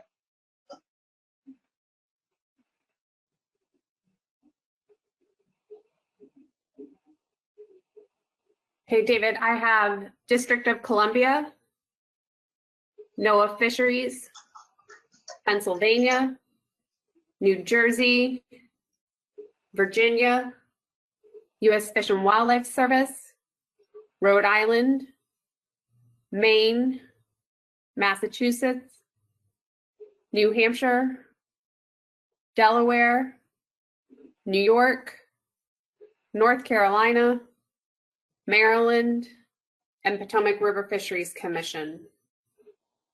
I will put everyone's hand down. Okay, all those opposed to the motion, please raise your hand. I have Connecticut,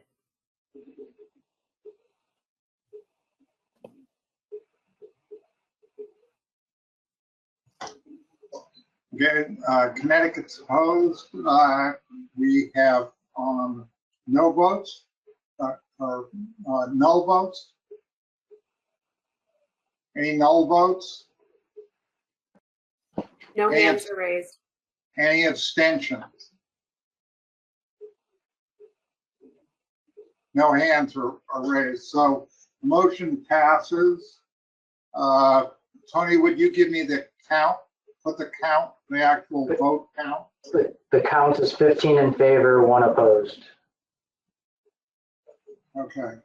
So my only suggestion here is it got a little tiny bit chaotic there at the end in terms of the exemptions. And so my suggestion is that the executive director send a letter to the 2 states basically that are affected by this, notify them that they need to change their rules and put in some of the reasons that would be reflective of the discussion. Does anybody have an objection to doing that? If not, we'll do that. So I was going to take a 5-minute break here, but we're so far behind schedule. I think I'm going to keep going. So the next item on the agenda is a report from the technical committee in regard to the factors limiting recreational release mortality. And we've got Kevin Sullivan that's going to give a report. Kevin?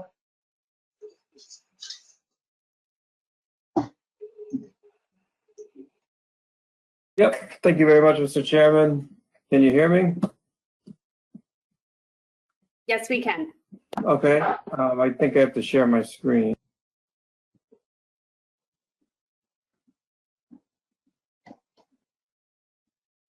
Which one? Let's see.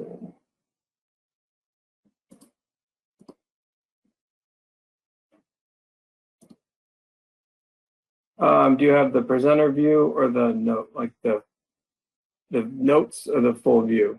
Do you know? We're seeing the notes. All right, so switching. All right, now you see the full view? You're good to go. All right. Like I said, thank you very much, Mr. Chairman. I'm Kevin Sullivan, currently serve as the chair of the Striped Bass Technical Committee. And today I'd like to present the TC's review of factors limiting recreational release mortality calculations for assessments in the striped bass fishery. As background, with the initiation of the development of Amendment 7 this past August, the board identified a need to review factors limiting the accuracy of release mortality estimates for stock assessment purposes and to identify potential actions that could improve understanding or help reduce release mortality in the fishery.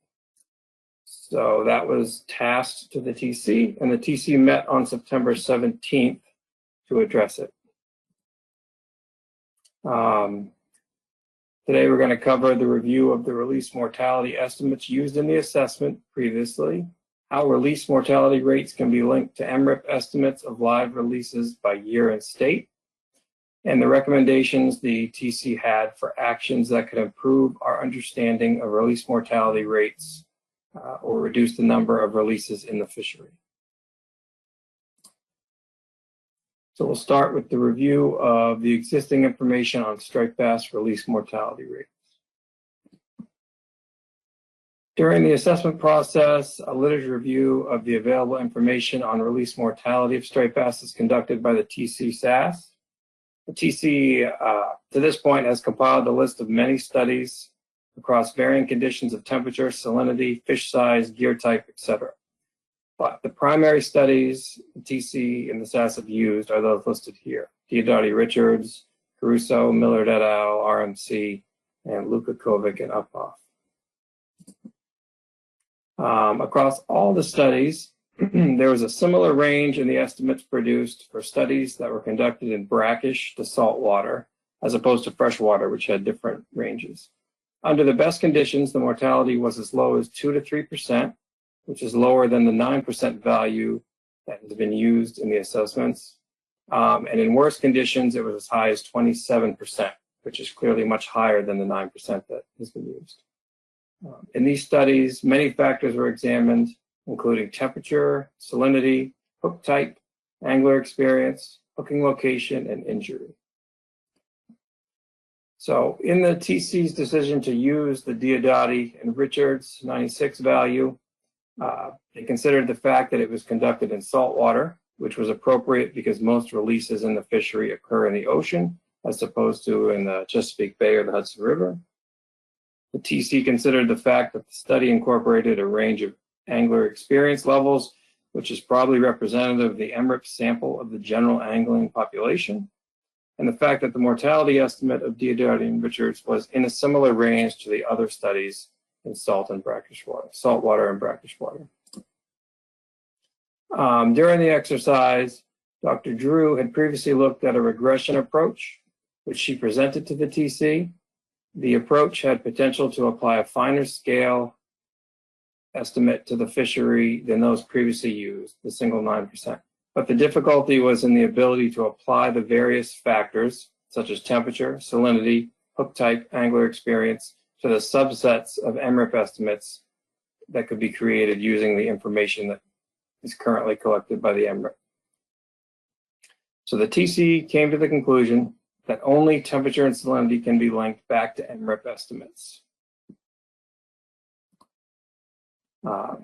In this tree diagram, Looking at the temperatures and salinities, it showed that the highest mortality occurred at the lowest salinities with an apparent breakpoint threshold of a 7.9 salinity, with the highest mortality occurring below salinities of 7.9. Similarly, for water temperature, the breakpoint appeared to be at about 25.65 degrees in higher salinity waters. So release mortality was the lowest in high salinity waters with cooler temperatures below that 25.65 degree threshold. When applying that tree of finer scale release mortalities to average temperatures of state waters by wave and average mid-bay salinities by wave to get the finest scale estimates of release mortality, it was found that it didn't make a difference. So the takeaway from the TC for this examination was that there's a disconnect between the finer scale of factors collected in the release mortality studies compared to the scale of data collected by the MRIP. So the various studies included many different factors, but the data sets we'd apply them to, like MRIP, don't collect those factors, such as MRIP using 2-month waves, using very large non-specific areas fished, and no incorporation of angler experience, fish injury, circle hook versus J-hook use, or days when hot air temperatures were present. And this was done, a review from outside data sources looking at a glimpse in the range of temperatures and salinities in relation to the breakpoints that we just talked about. It was found that the temperature, which is the figure on the left, only crossed the critical value once. I think that was the Chesapeake Bay. And the salinity never fell below the critical value, 7.9. So in conclusion, for this part of the TC task, the TC did not pursue the regression analysis approach that Dr. Drew presented due to the uncertainties in scaling the studies to the MRIP estimates of live releases. And it was the opinion of the TC that the 9% coast-wide estimate that was used is consistent with the results of this exercise. All right, the second part of our task was to look at how live releases contribute to the striped bass fishery as a whole along the coast. This figure shows the percent of striped bass released alive by year, both the calibrated and the uncalibrated MRIP estimates, and the similarity between the two would indicate that the levels are not a function of the new revised MRIP numbers. Just to point out in the figure, I don't know if you can see my cursor, there's a noticeable decline around 2006 onwards, which probably shows several weak year classes work their way through the population with less small fish available to the fishery. And then you can see the percent released rebound as the strong 2011, 14, and 15 year classes entered the population right after that.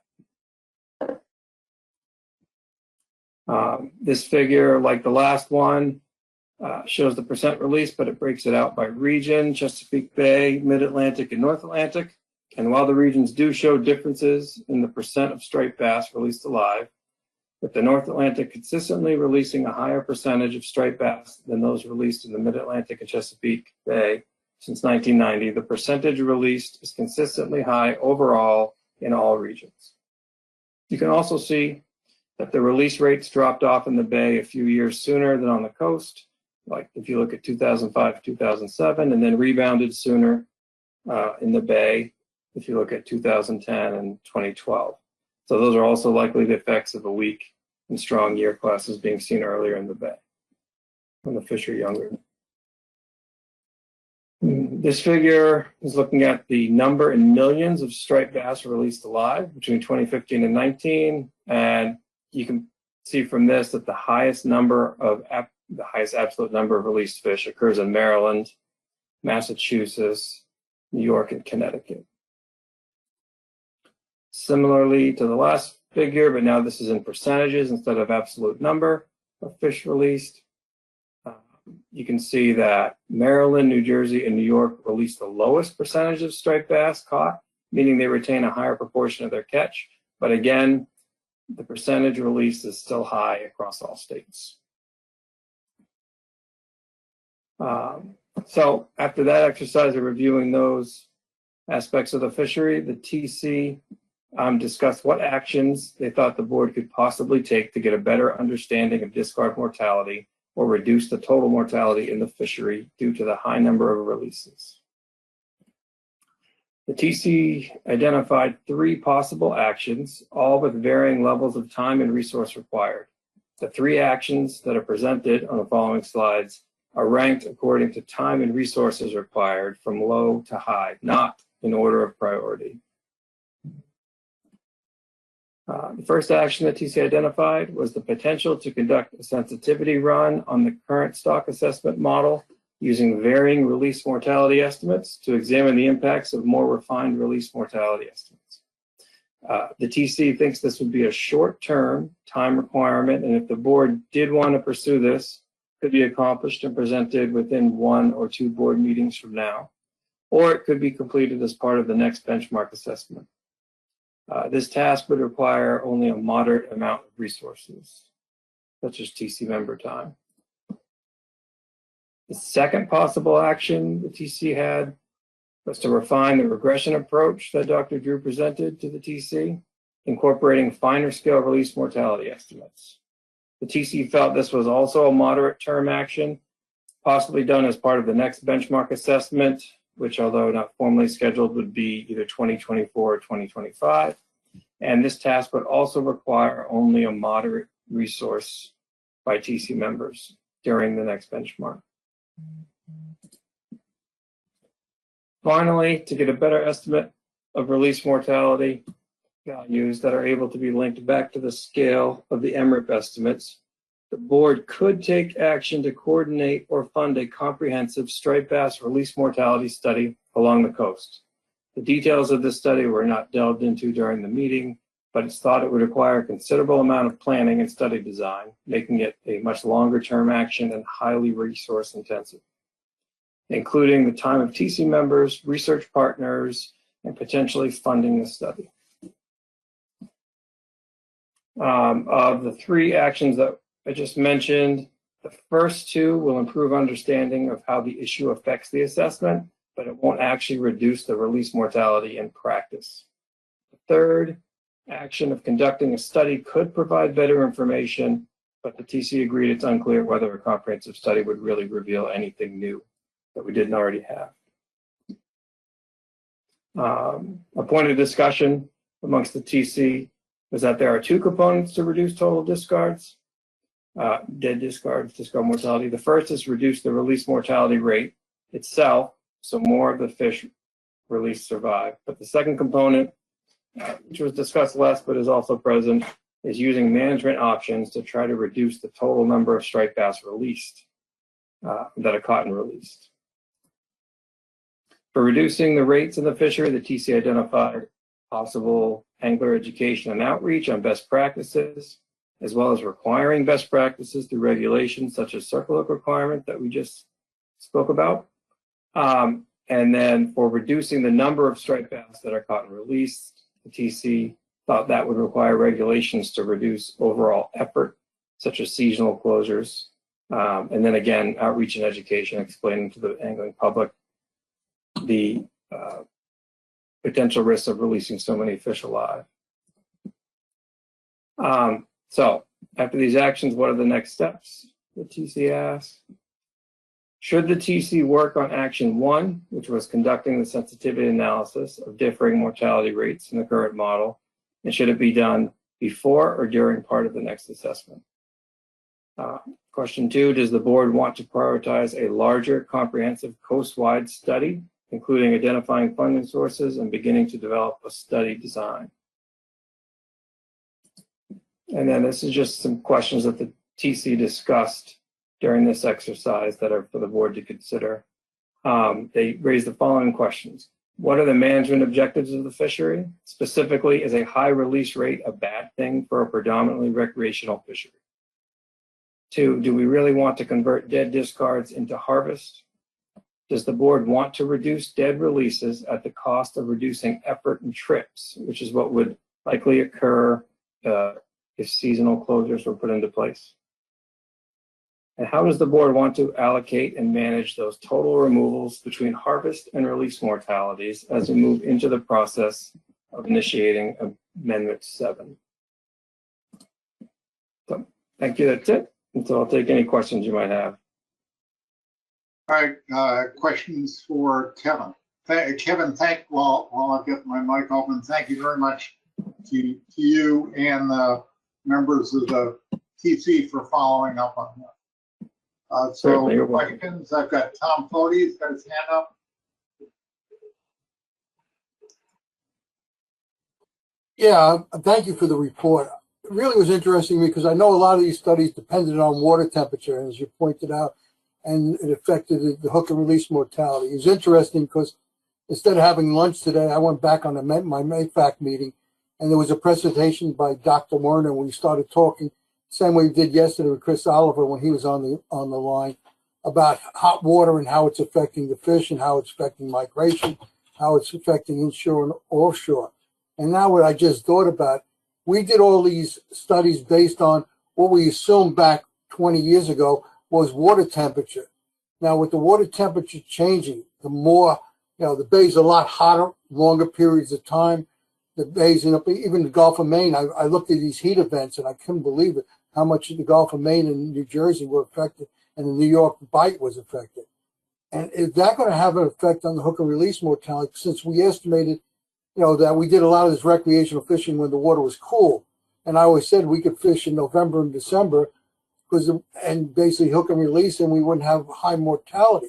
But as we find November's when the water temperature is still 60 degrees off New Jersey and New York, are we basically increasing that hook and release mortality, or 50 degrees? And and that's something that I don't know if the TC had looked at at all. I also asked Dr. Werner if he can make a presentation to the commission, because I just found the whole study fascinating.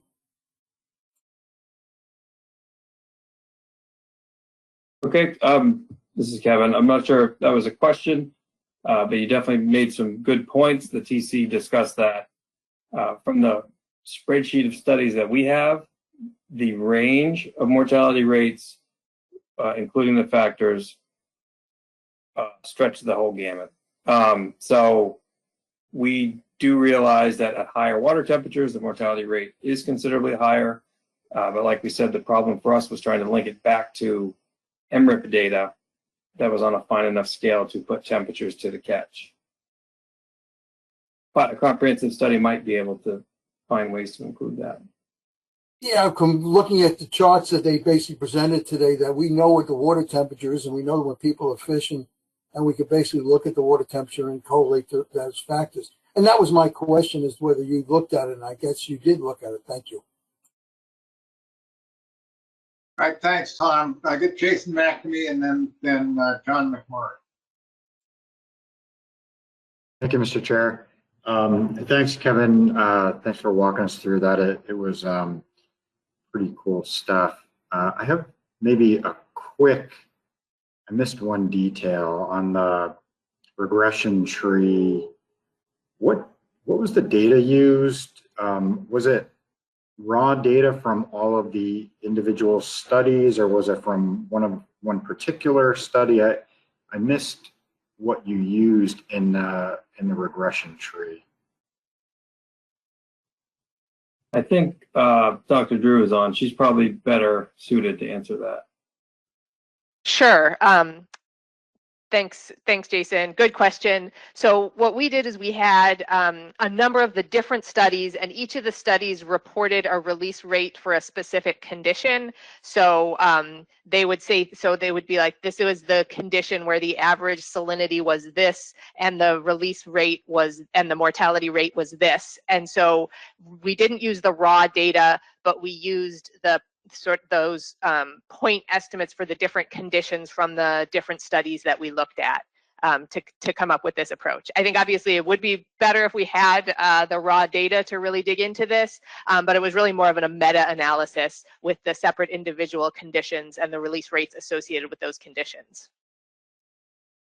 Thanks for that, Katie.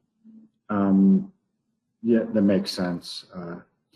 Mr. Chair, I have another comment, but I'll park it and let others have a chance, and I'll raise my hand again in a couple minutes. Jason, if you want to keep going, I've only got one name on the left.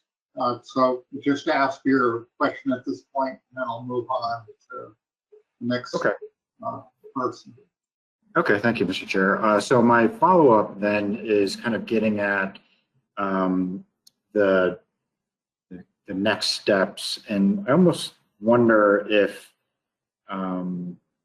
they are related. And so, you know, I think the ideal would be to do kind of a coast-wide study where we're collecting all of these rows of information, and so we have a really robust and succinct data set with all of the information that we need, so we can kind of reanalyze that. But that's expensive, and so I almost wonder if your first proposal that you made with doing some sensitivity analyses to see what it would actually, you know, you could get a sense of the trade-off if you did the sensitivity analyses first, and maybe you find that it doesn't matter, or maybe you find that it matters a lot. And so from that, you could then have a little bit more information to move forward with, yeah, this is a significant enough impact to warrant a big, you know, expensive coast-wide study. So it sounded like a comment, but I'll turn it into a question. And that is, did you guys talk about, you know, sequencing these, or the interaction of these three next steps that you proposed at all? Is there some logical sequence to them? Sure, Jason, thank you. No, we didn't really talk about the sequence. We basically ordered them in terms of what was achievable first. So obviously the easiest one was the exercise, the desktop. Should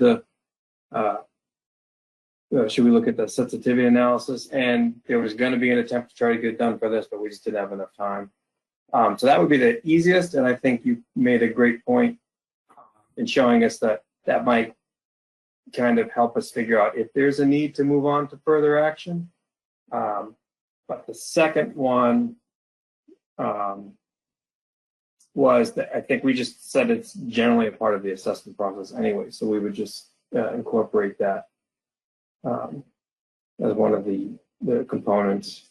But then I think, like you said, the last one, the comprehensive plan, everybody, we had some discussion, but realized that it would be a very complicated program, which would require a lot of design to make sure it incorporated the factors that we do see in the fishery, and then also try to incorporate ways that we can, we want to get information that we can use, because there's a lot of studies out there that have factors, but we have no way to relate it to the catch data that we have. So I think the progression would be the first one that's on there now, the sensitivity runs, and we could do that fairly easily. And then from that, we would feel out how much more work we should put our time and energy into. Does that answer it? Yeah, that was perfect, Kevin. Thank you. I've got John McMurray. Thank you, Mr. Chairman. So I'm not clear on what the goal of all of this is. What do we want to achieve with all this work we'd be tasking the TC to do? I mean, there's always going to be discards in this fishery because it's primarily a sport fishery. That's not likely to change. And while we may get a different percentage of dead discards, I'm pretty certain it's going to be right around that 10% number, give or take a few points. And I think it's going to be very difficult, if not impossible, to reduce it. My question is, what's the goal? What do we want to get out of this?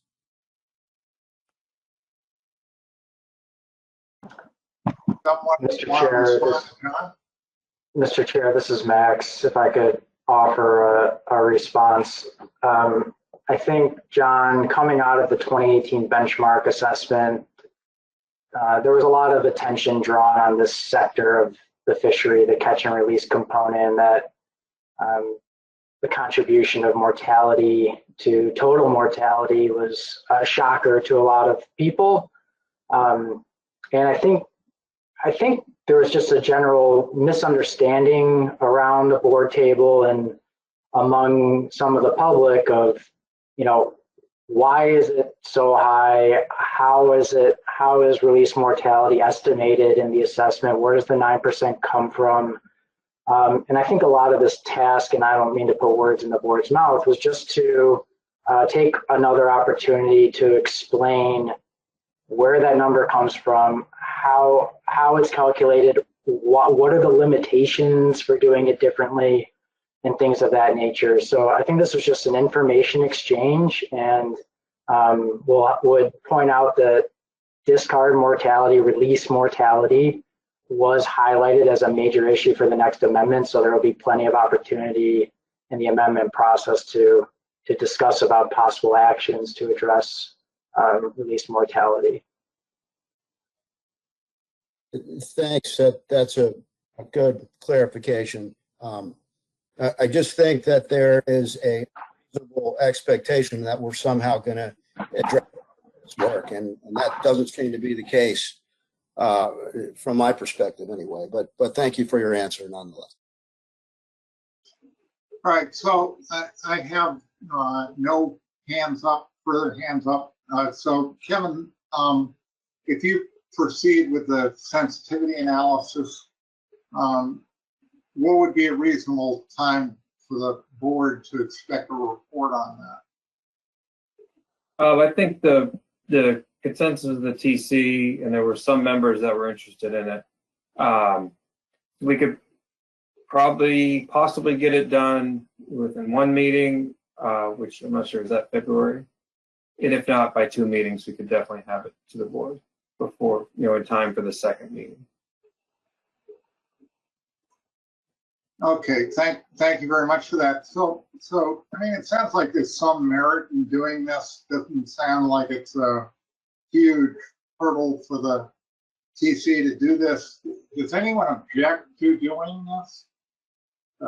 Taking that first step, I would point out that while I'm talking about this point, this is one of the issues that's kind of embedded in the PID. So what we're going to have is a great deal more information directly from the constituents that are most affected by it at some point in the future. And I think the key would be to bring these two sources of information together and then decide on if we need to do something differently and what we need to do. So are there any objections to asking the TC to proceed with the first step, which is sensitivity analysis? There are no hands up. So without objection, Kevin, you got a new task. Sounds good. We're excited. Thank you. Yeah, once again, thank you for your work on this, and thank you for all the work of the TC members.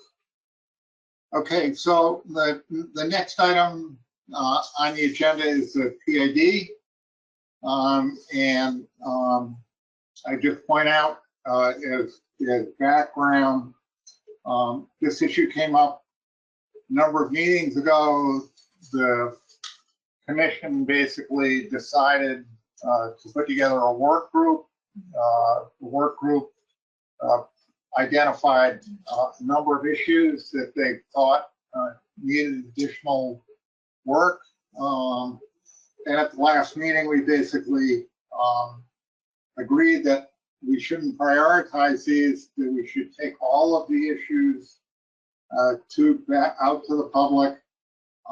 And the plan development team then took that, crafted that into a PID document. Now, the one point I would like to emphasize on this is the public information document, and it does not commit the commission to any particular course of action.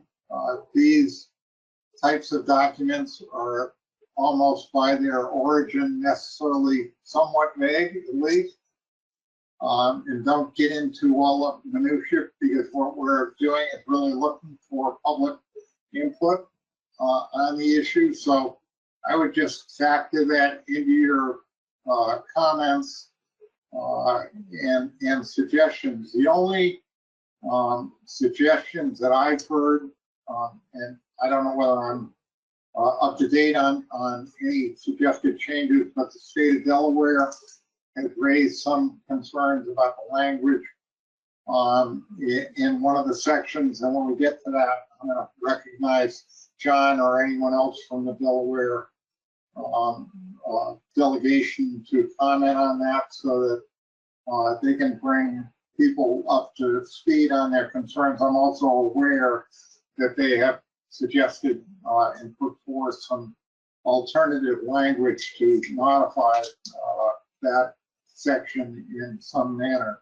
So with that, it's just a little bit of information. I'd like Max to introduce the document. I would just state for members of the public, again, that this does not commit the commission to any particular course of action.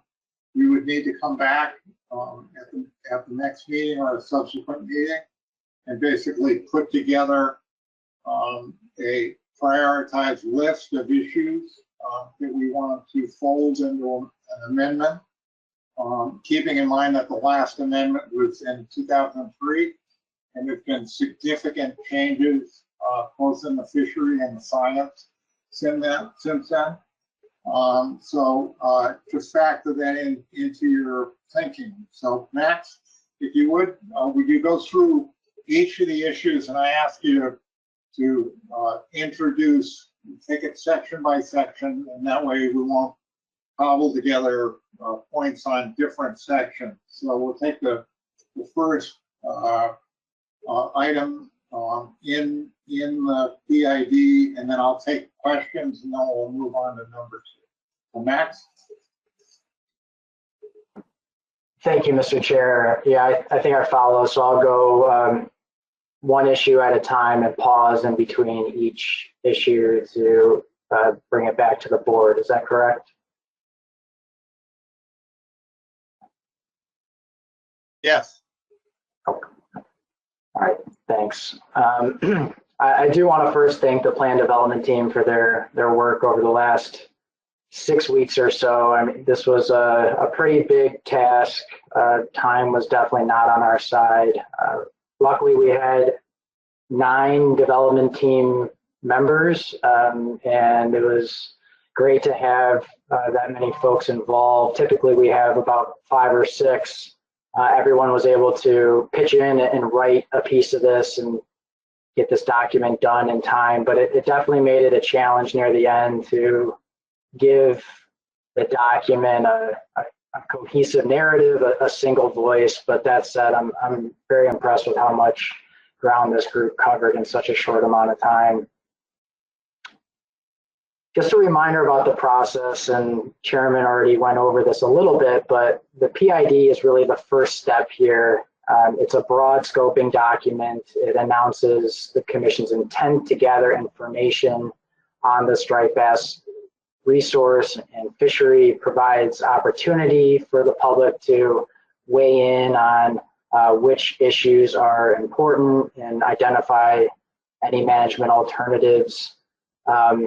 Typically, PIDs do not provide any specific alternatives. Instead, it asks questions to garner that sort of feedback. The next step would be the draft amendment, which is much more focused and narrow in scope. It does include specific options designed to address the issues that are moved forward. And again, there's another opportunity for the public to weigh in and provide comment on preferred options.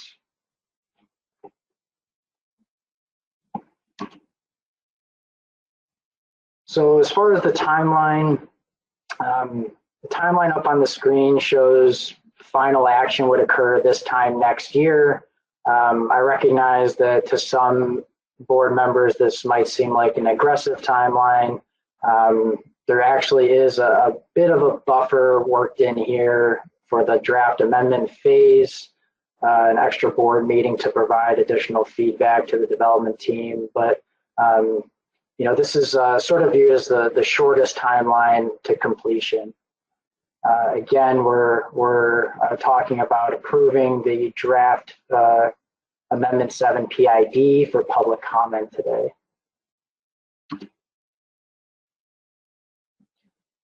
As the chair pointed out, the board has already identified 9 separate issues that are the highlight of this PID. These issues are very complex. There's a lot of moving parts. It's very challenging at times to state the concerns or challenges in a simple way. They're also very much overlapping in nature, and it was not easy to find the right balance of information for this document, considering the intent of the document, a scoping document. The development team thought it would be most constructive to try to isolate these issues as best as possible, which I'm sure you've seen wasn't always possible to do. And then just really focusing on the underlying challenges and concerns. So we'll take these one by one. I'm not going to provide much of the background information. I'm going to assume the board is aware of previous background material for each of these issues, just focusing on the statement of the problem and the types of questions that are being asked of the public to focus feedback. I will note that the AP did meet in September to provide feedback on the development of this document, and I'll point out as we go through, particular areas where the AP was focused and how those comments were either addressed into this document or were reiterated. So again, after we get through each of these, I'm really looking for feedback on any of the core issues that might have been left out or overlooked, or any way that these topics have been mischaracterized. But I don't think any small editorial changes need to be discussed today. If there's any small wordsmithing, grammar edits, things like that, just shoot me an email or Tony, and we can work that into the document. Okay, first issue is goals and objectives.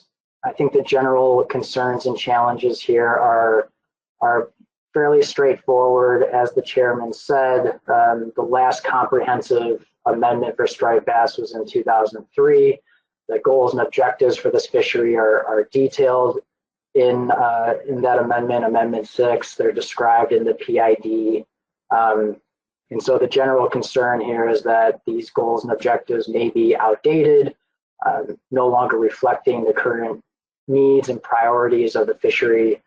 So this is really an appropriate time to revisit those goals and objectives and ensure they're consistent with current fishery needs. As far as public comment questions, we're looking at, are the existing goal and objectives of Amendment 6 still in line with the current needs and priorities? Which specific priorities are missing from the goal and objectives? Which of the existing objectives should be removed or refined? And do the existing objectives balance the need for management stability, flexibility, and regulatory consistency? Recall that those were the 3 themes that the board identified through the work group to help guide future management for striped bass. So I'll pause there, Mr. Chair, and hand it to you. All right, thanks, Max.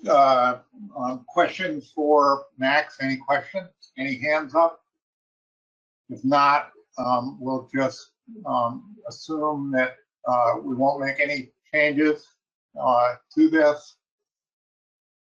So I have no hands up. Max, you can move on to issue 2. I see a light hand by Richie, but he just put it back down.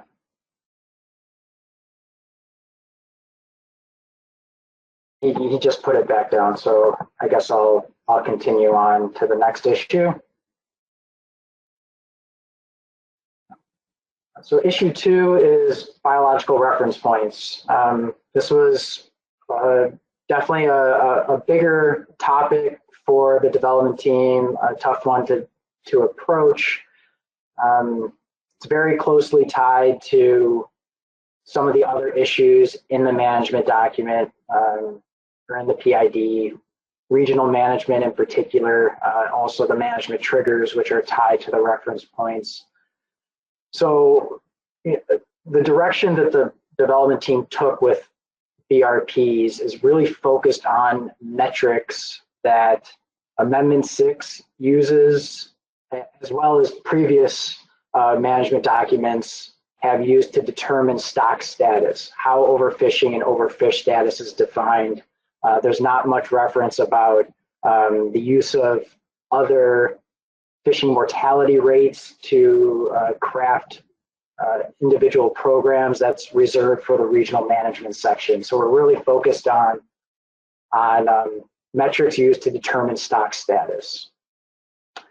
So as a reminder, the current reference points are based on female spawning stock biomass in 1995. That serves as the threshold.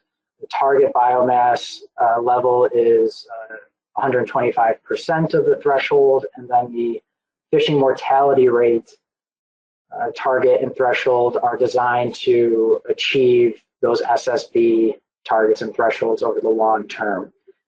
And these reference points have been rooted in this 1995 estimate since 2003. At that time, the stock was thought to be well above the target level. The latest assessment information available at the time of the development of Amendment 6 showed that the stock was above the target. And the primary concern we've been hearing is that the perception of stock performance has changed considerably over time with each iteration of the stock assessment model. And those changes are more pronounced with each benchmark assessment when there's new data involved. In some cases, better data is incorporated. Advancements in modeling are incorporated into the management framework. And so we're trying to show that story a little bit in this figure. This is the last 4 benchmark stock assessments going back to 2002, which was the assessment that informed the development of Amendment 6.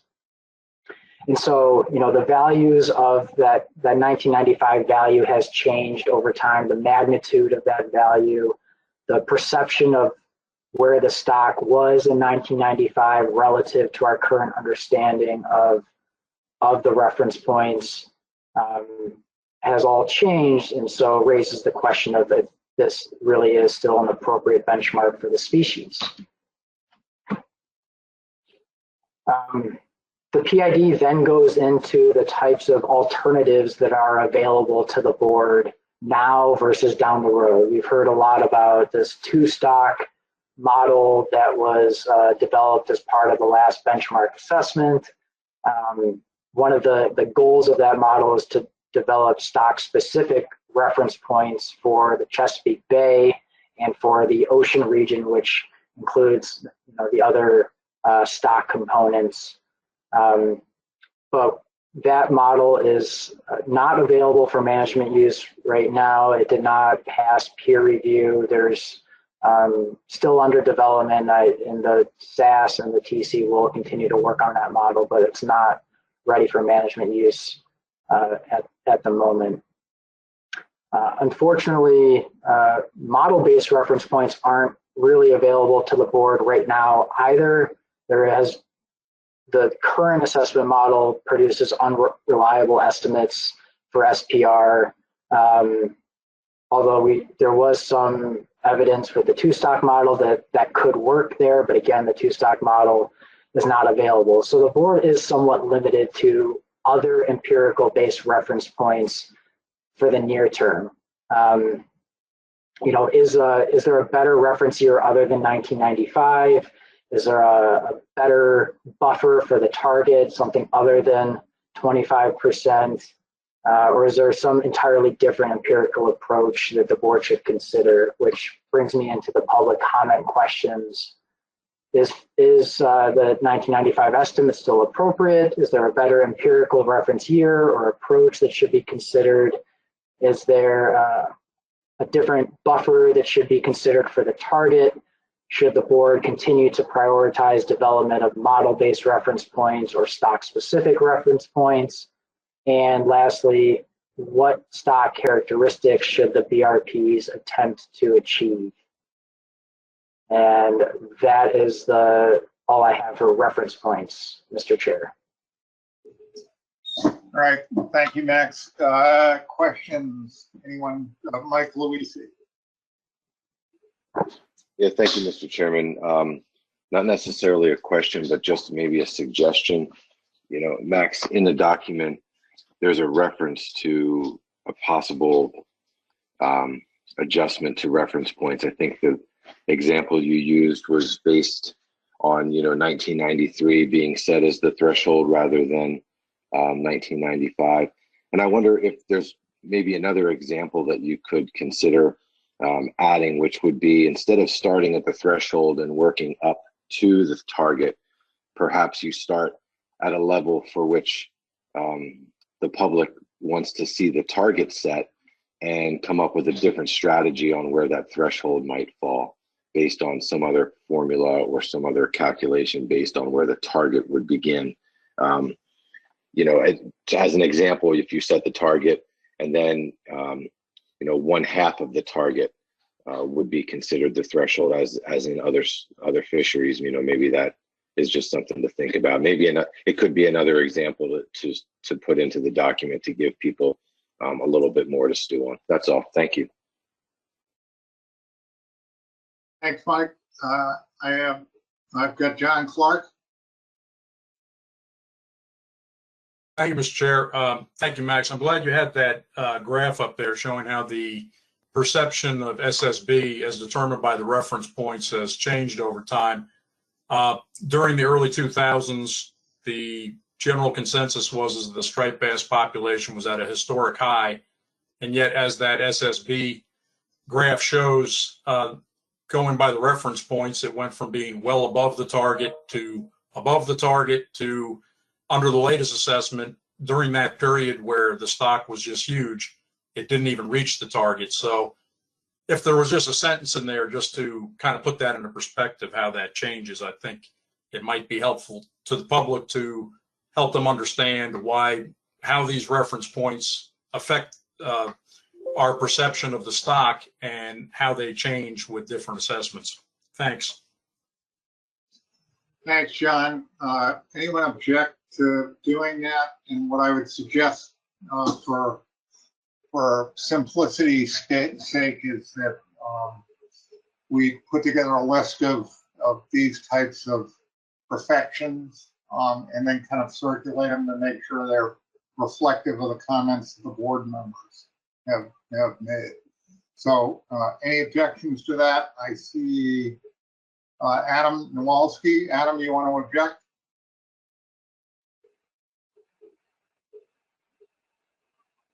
No, that was not an objection. That was going to bring up another comment.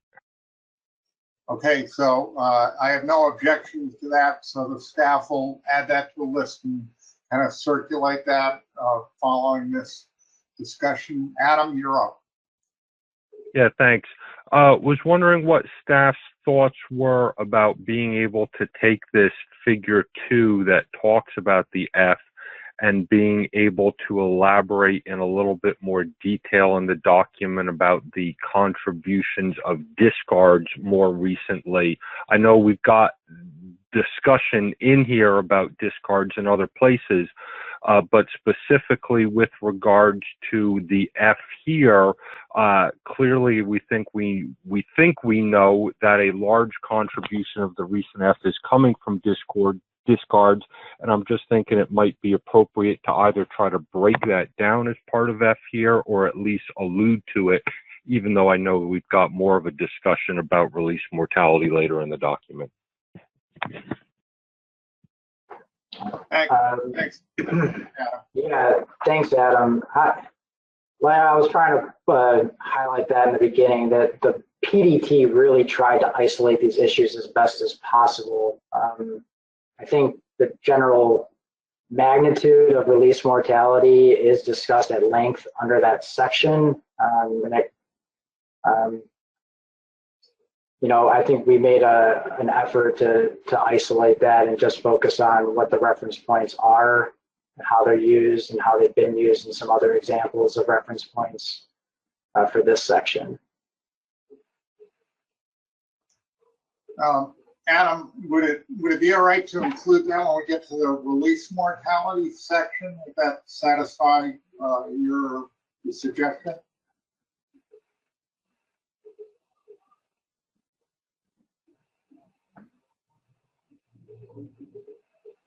Adam? I don't recall that section 7, and I'm just trying to refresh myself here, had a percentage of F from discards relative to harvest. I think that if staff feels there is enough discussion about it in issue 7, I would suggest that perhaps we just reference that discussion that is in greater detail. In section 2, we talk about issue 7 has more information about the contribution of discards to F. And then when we get down to issue 7, if we don't think the contributions of discards as a percentage of F are discussed enough, then I would suggest we add more detail about it to issue 7. If I could just jump in again. Yeah, I see what you're saying now, Adam, and I'll just offer, and Katie can correct me if I'm wrong, but I don't think we can break out fishing mortality by the release mortality component. I think we can provide those in numbers of fish, which we do in a lot of documents, and I think there's a table at the end of the PID that shows that. But as far as a proportion of fishing mortality, I don't think our model produces that. Yeah, this is Katie. Max is correct. We don't have fishing mortality direct from the release or the discards versus fishing mortality from harvest. We just have it by the bay versus the ocean region. But the numbers of fish from each source could be considered a proxy for that kind of information, and that is included in the it is included as a figure in that section. But I think we'd be hesitant to say this is X% of the total fishing mortality. We could definitely say it's X% of the total removals, though. Adam, that acceptable? I think that the most recent comments highlight that staff understands what I'm asking for, and if they think there's something they can add to the document to help get that information to the public, great. If they feel they've done the best job they can, then I'll say thank you at that point. All right, thank you very much. Max, you want to move on to issue 3, please? Sure. So issue 3 and issue 4 have actually been combined together here. That is the management triggers and the stock rebuilding target and timeline. The decision to do that is, they're so closely intertwined and linked together that the stock rebuilding target and timeline are essentially an artifact of the triggers themselves. This was also a tricky topic to approach. A lot of the concerns with how the management triggers are set up are also an artifact of how our perception of stock performance has changed over time. So first, I'll just say that the triggers are outlined in the PID. They are tied to the reference points, and there's a recruitment-based trigger as well. One of the concerns that we've heard is that the triggers require action on different timelines. that comment usually is referred to the reference point based triggers. So for example, the fishing mortality triggers require quick corrective action. There's a 1-year timeline there because F can be reduced quickly by reducing total removals in the fishery. However, the spawning stock biomass triggers allow changes to occur over a longer period of time, up to 10 years, reflecting the biology of the species, long-lived, late to mature. So effects of rebuilding plans aren't often realized until that protected year class or classes grow into the spawning stock. And just to add to this conversation, the recruitment-based triggers are tripped when an individual JAI, the Juvenile Abundance Index, shows 3 consecutive years of recruitment failure. So there's a 3-year review cycle associated with the recruitment triggers. So the concern here is that these are all speaking on different timelines. There's some conflict there about management stability when action can be required so quickly. The other shortfalls with how the triggers are designed are really tied to the perception, the changes in perception of stock performance over time. Again, these triggers were developed in 2003 at a time when spawning stock biomass was thought to be record high levels, well above the target. During that same time period, the early 2000s, the reference points for fishing mortality were also calculated differently. And the resulting time series from those earlier assessments in the 2000s showed that fishing mortality was well below the target consistently. And so we're trying to show that same story in these fishing mortality plots on the right side of the screen. So fast track to the 2013 benchmark assessment, we have new fishing mortality reference points now. They are linked to the spawning stock biomass reference points. They're speaking on the same page. And we now see that they have not been, the F time series has not been below the target like we previously thought. Instead, it's been bouncing around the target, and then even most recently has been above the target for most of the time series.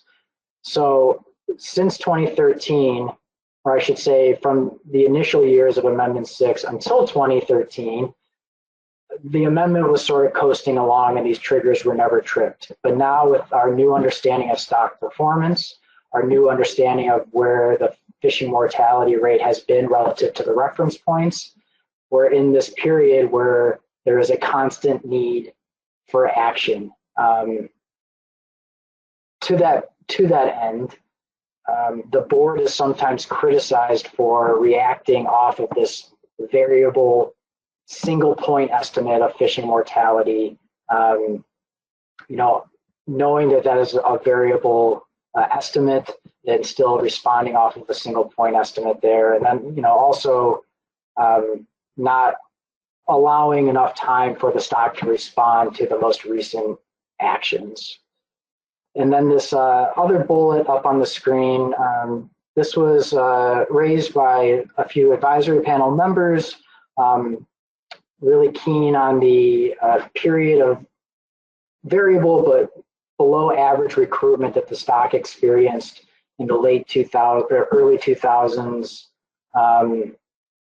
and that perhaps if this recruitment-based trigger were designed differently, the board could have responded to that low period of recruitment and acted on it, and perhaps the stock would be in a different place. So the comment here is that perhaps the recruitment-based trigger is not designed appropriately as well. As far as questions to the public, we're asking which management triggers should be revisited, what is an appropriate time frame to respond to overfishing or overfish determinations, should the F-based triggers account for that annual variability in fishing mortality, and what is more important, rebuilding the stock quickly or mitigating impacts to fisheries? In other words, do you prefer significant changes to rebuild the stock quickly in a short amount of time, or smaller incremental changes over a gradual, longer period of time to rebuild the stock. That's it for management triggers and stock rebuilding. Questions? Jason McNamee.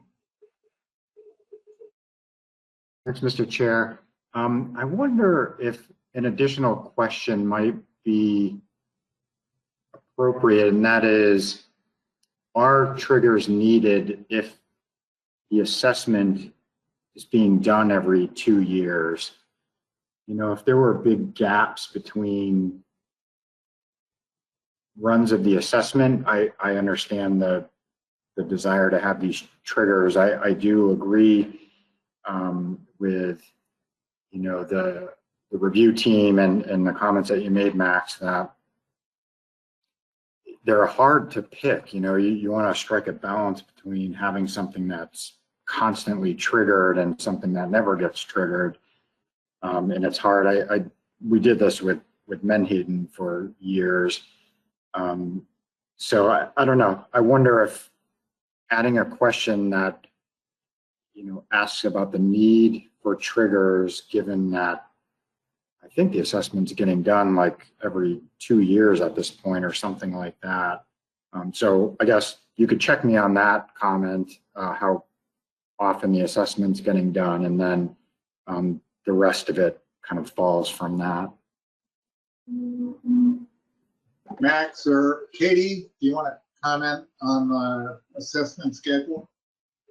Yeah, in over the recent history, the assessment's been dated at least every 2 years, sometimes every year, but about every 2 years, and there's a benchmark every 5 or so. So, no more than a 2-3 year gap in between assessments.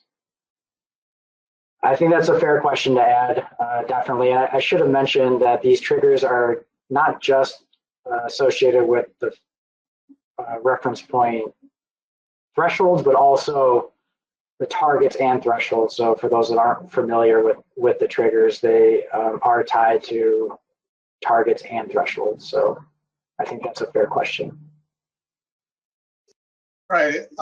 Jason made that suggestion. Anybody object to adding a question like that? I don't see any hands up.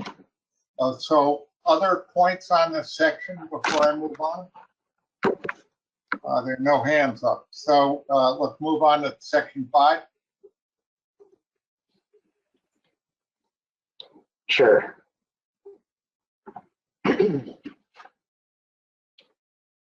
Okay, issue 5 is regional management. And as I said, this was a very challenging topic to address. There's a lot of different ways to think about regional management.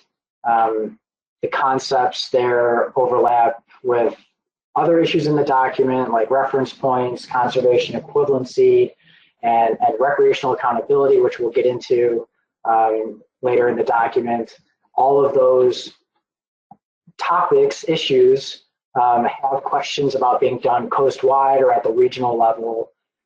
The PID really discusses regional management in a historic context of how regional management has been done under Amendment 6 and in previous management documents, and focuses on that underlying challenge that the stock is managed on a coastwide basis, but fisheries operate very differently throughout the species range due to the size and availability of fish and a wide range of fishing cultures and priorities. And under Amendment 6, which was an extension of previous management documents, the amendment allowed certain regions to manage their fisheries independently under a different F rate than the rest of the coast. Chesapeake Bay and the Albemarle Roanoke system in North Carolina, under Amendment 6, were operating under a different F rate and allowed those areas to implement different size limits, seasons, harvest limits, etc., there was data and modeling techniques to support development of these different management programs under separate F rates. Enter Addendum 4 in 2014. Now all these areas, including the rest of the coast, are managed under the same F rate, the coast-wide fishing mortality reference points.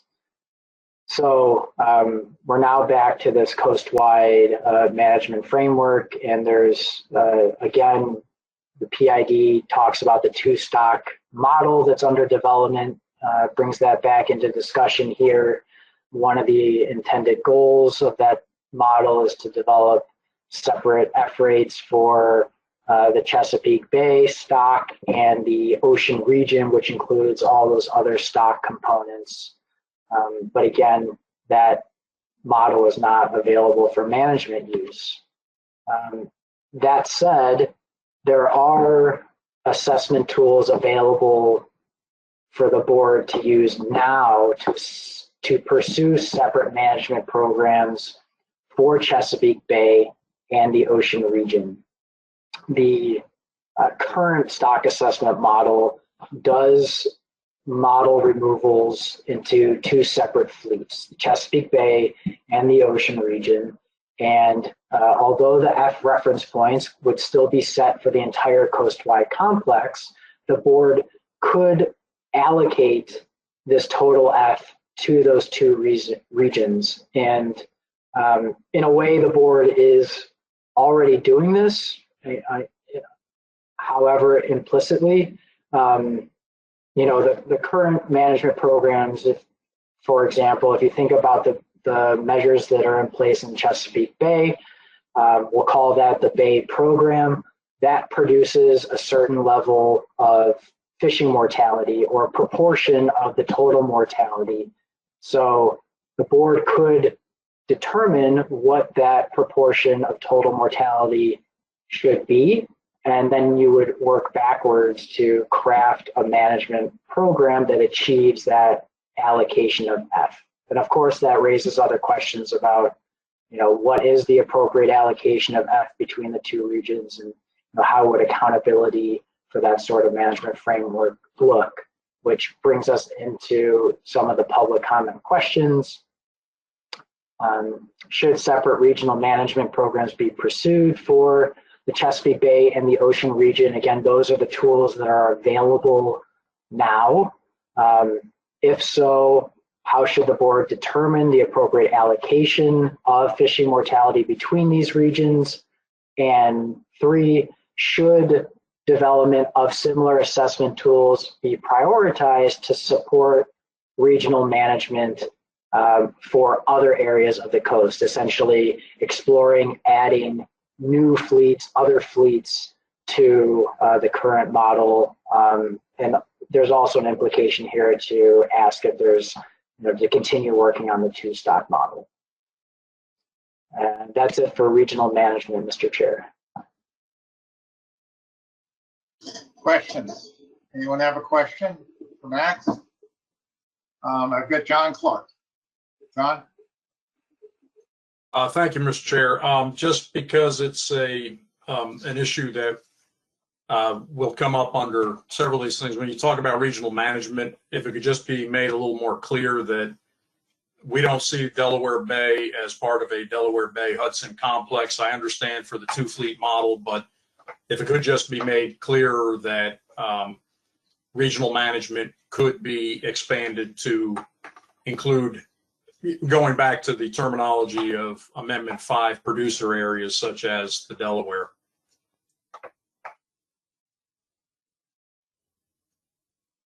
Max?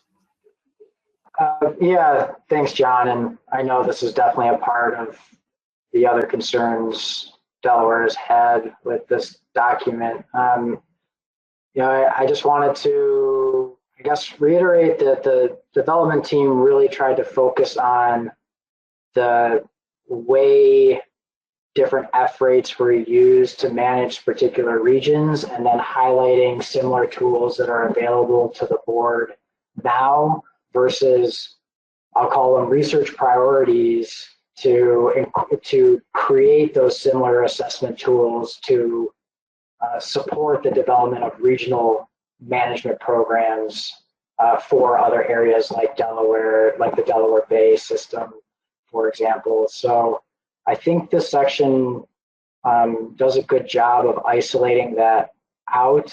And when it comes to the term producer areas, the PDT was pretty deliberate about not using the term producer area because it has been used inconsistently in previous management documents and was largely absent from Amendment 6, and instead calling names by calling areas by their name, and instead of lumping them under a term producer area. So the PDT decided not to use that term. However, if the board is able to provide a clear definition, if you will, of what is a producer area for this document, I think we could fold that in. I have no problems talking about producer areas in a historic context, but to continue to use that term, we decided not to for those reasons. I understand that, Max, and thank you for that explanation. And it's more just a sense that that with just putting it always the Delaware Hudson complex as part of the ocean, it doesn't really show that there would be any possibility to do anything different. So, you know, it really doesn't need much change. I just thought there might be a little contradiction between some of these issues and, as you know, the issue that I was going to bring up under issue 9. That's all. Thanks. Yeah, John, my suggestion is, because I know you want to bring this up under item 9, that we revisit it at that point and see whether or not you're satisfied with the resolution of it, yeah, or not at that point. Is that okay? Sure, that's fine. Okay. Let's see, I've got Tom Fody. I had the same concerns with John Clark, and if we're going to address it in issue 9, I'll wait till then. All right, thanks, Tom. I have no other hands up, so we'll move on to number 6. Thank you, Mr. Chair. I'm switching between a Word document, taking notes as we go here, so bear with me while I switch back.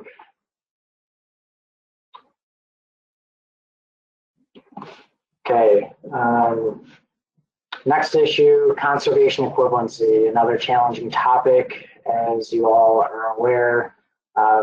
Again, very closely tied to regional management. You know, the concepts, the concerns and challenges with regional management are very similar with conservation equivalency. There's also a significant amount of overlap with recreational release mortality and accountability, which we'll get into in the next few issues.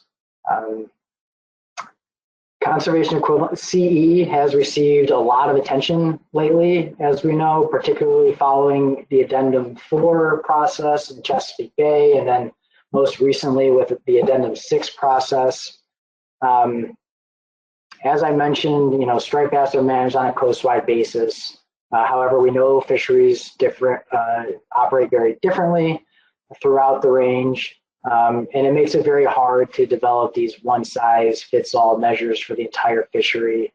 And that's where the value of conservation equivalency comes in for striped bass. It's been an integral part of this program for decades. It's used in a number of other commission-managed fisheries as well.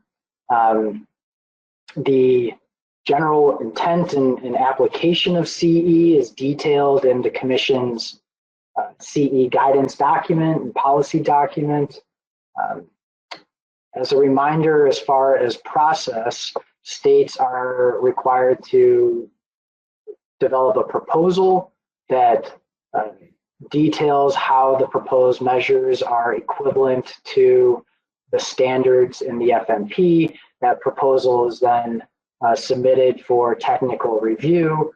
There's subsequent board approval before it is implemented, and then following a year of implementation, the plan review team reviews the effectiveness of those proposals or of that program. You know, there's definitely a value in CE, but there are a number of concerns and challenges that arise with this type of flexibility, particularly during periods of low stock size. And the AP was particularly keen on these types of conservation equivalency and the concerns and challenges. One of the first conflicts here is that it creates inconsistencies between neighboring states and within shared water bodies, a concern that we've heard repeatedly by law enforcement. It makes it more challenging to enforce, and compliance is improved when measures are consistent across states and within the same fishing areas. One of the other concerns or challenges is after a CE program has been implemented, it's very difficult to evaluate the effectiveness of that program, particularly the recreational CE programs, because of the impacts that angler effort, angler behavior, the different cultures there, the availability of fish can have on catch rates and particularly the release component. So again, those are sort of precursors to issues 7 and 8, but that is an underlying concern with effectively implementing and then reviewing conservation equivalency proposals. Another concern that's been raised is the data that is used for crafting CE proposals, again, particularly recreational proposals. They rely heavily on state level data, MRIP data, which are less precise, higher PSEs than regional or coast-wide estimates. So there's concerns about that imprecision and how it's being used to craft these measures. We've also heard that, although there is guidance for how and when CE programs should be pursued or can be pursued, but perhaps there should be a little bit more guidance in there around stock status considerations or the number of proposals that can be submitted. As we saw with Addendum 6, there were upwards of 100 different CE proposals, which made it very cumbersome for the technical committee to review in an effective and efficient manner. It also made it difficult for the board to make decisions on those proposals. And then the last bullet on the screen here is that there isn't a consistent definition for equivalency. These decisions are often made on an ad hoc basis.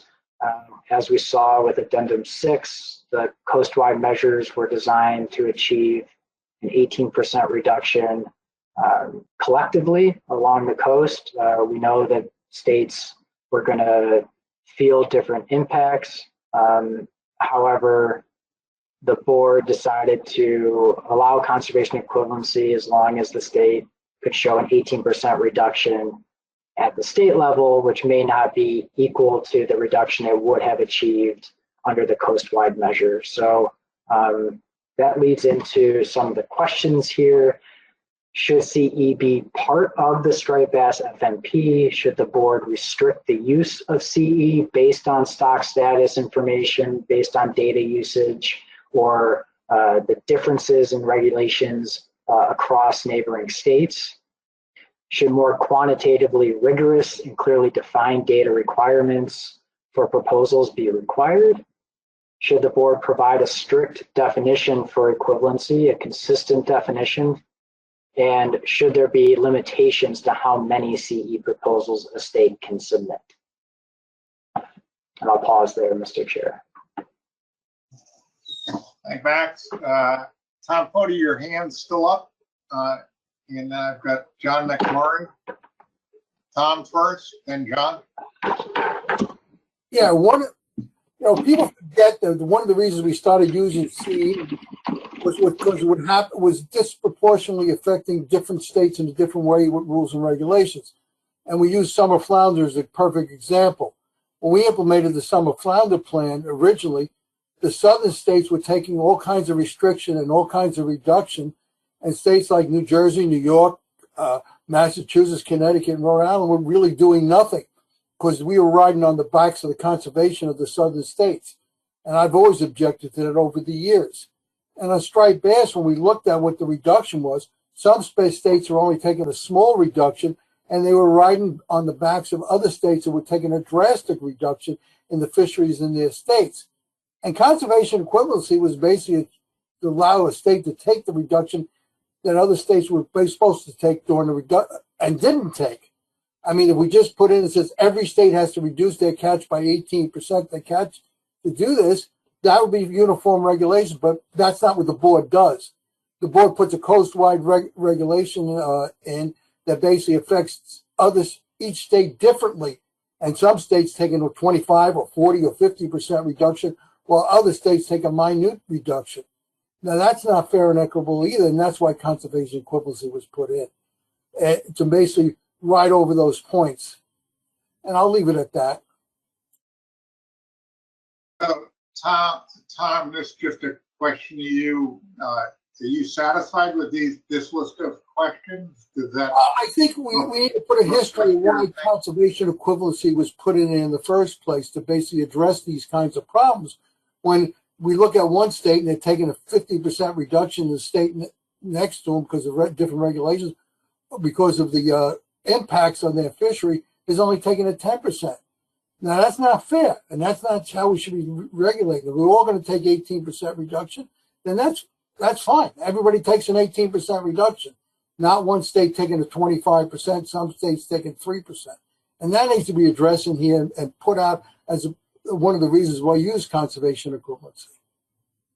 Right, thanks, Tom. I've got John McMurray and then Richie White. If I could just jump in real quick, Mr. Chair. I just want to respond briefly to Tom. There's a good amount of background information in the PID about conservation equivalency, which I did not, spend much time on in these slides. But if there's anything you'd like to add to that section, feel free to shoot me an email and we can work in some extra wording to address your concerns in the background. I will do that. Thank you. Thanks, Tom. Okay, next I've got John McMurray and then Richie White. Thank you, Mr. Chairman. So there's nothing in this section about the question of accountability for states who use conservation equivalency and have subsequent large overages. And this is an issue that has been talked about a lot. It's clearly a concern of the public's. There's a perception that conservation equivalency is used to game the system and develop regulations that look good on paper, but don't actually do much to achieve the goals of the management action. There was a motion to this effect back in August, although it was specific to Amendment 6. I would like to see a question about an accountability requirement added to the document before it goes to the public, because it is something the public is concerned about. Comment on that suggestion from anybody? Yeah, this was, as I've started explaining every single section here, is really hard for us to separate out these issues, and we tried the best we could. Of course, there's unavoidable overlap, and I think the point of accountability is one of those that we, as a PDT, sort of reserved for the recreational accountability section. I understand the comment coming from Mr. McMurray that it's a separate accountability question for conservation equivalency, and I think we tried to highlight the difficulties of evaluating conservation equivalency programs after they've been implemented. That it's for recreational programs, because of that variable, because of how variable catch can be from year to year, in isolating the effects of the program on that catch, it's very difficult. So we didn't pose the question about accountability, but I think we highlighted clearly of why reviewing the effectiveness of these programs is such a challenge. And I don't know if that is sufficient for you, John, or if you want to add a separate question in here. So it should be articulated, the difficulty of year by year data, but for scoping, I think that question needs to be in there. You don't put it in there, it's gonna go in any, people are gonna comment on it in any case. And I think it would benefit in particular by getting in front of it and putting it out there. But that's my opinion. I like to hear what some of the other board members think. So let me just suggest this on the issue that John raises. I think Max offered to let John kind of frame a question, but then there's a separate issue of whether or not you include it in this section or you include it in the recreational accountability section, or whether you have just kind of a section on accountability. So until we know what the actual question is, I don't think we can figure out where it goes. So my suggestion for the board is let John submit his question and let the staff compile it as they're going to do all the perfections with this document, and then circulate it so everybody has this full transparency on the issue. And then if we don't get objections, then we'll figure out where it goes appropriately in the document. Anybody object to doing that? I've got two hands up, but they've been up for quite a while. I've got Richie White and Joe Semino. Do you want to, either of you guys want to comment on this issue? If not, I'll come back to you once we dispense with John McMurray's suggestion. So let me just open it. If Joe Semino or Richie White want to comment on this suggestion, either one of you can go ahead. Thank you, Mr. Chair. Yeah, I'd support John's question. So I would support adding that in. And then I also have another issue that you can come back to me on. Thanks. Okay, thanks, Richie. Joe, you want to comment on John McMurray's suggestion? I do, Mr. Chair. Thank you. You know, what bothered me about it at the time, and still bothers me now, at the time when a board motion was made on this, is that you have a stock that seems to be in trouble, and there's no consideration for evaluating the coastwide measure. It seems more punitive against states that did CE. So, you know, why wouldn't we be looking at all the measures put in place and how they perform?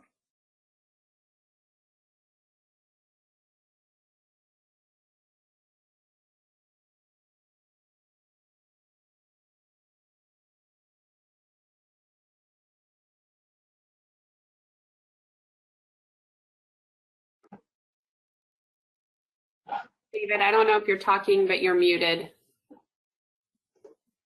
Oh, sorry about that. I have an index finger that has its own mind. I don't have a response for Joe, but does someone on the staff want to offer a response? Yeah, I would just offer that, you know, I think crafting a question about how to hold states accountable for CE programs, or how CE programs should be evaluated, perhaps is a good question here. But just focusing on the intent of this document is trying to solicit feedback from the public, or try to focus feedback from the public on the issues, and just keeping that in mind as we talk through these.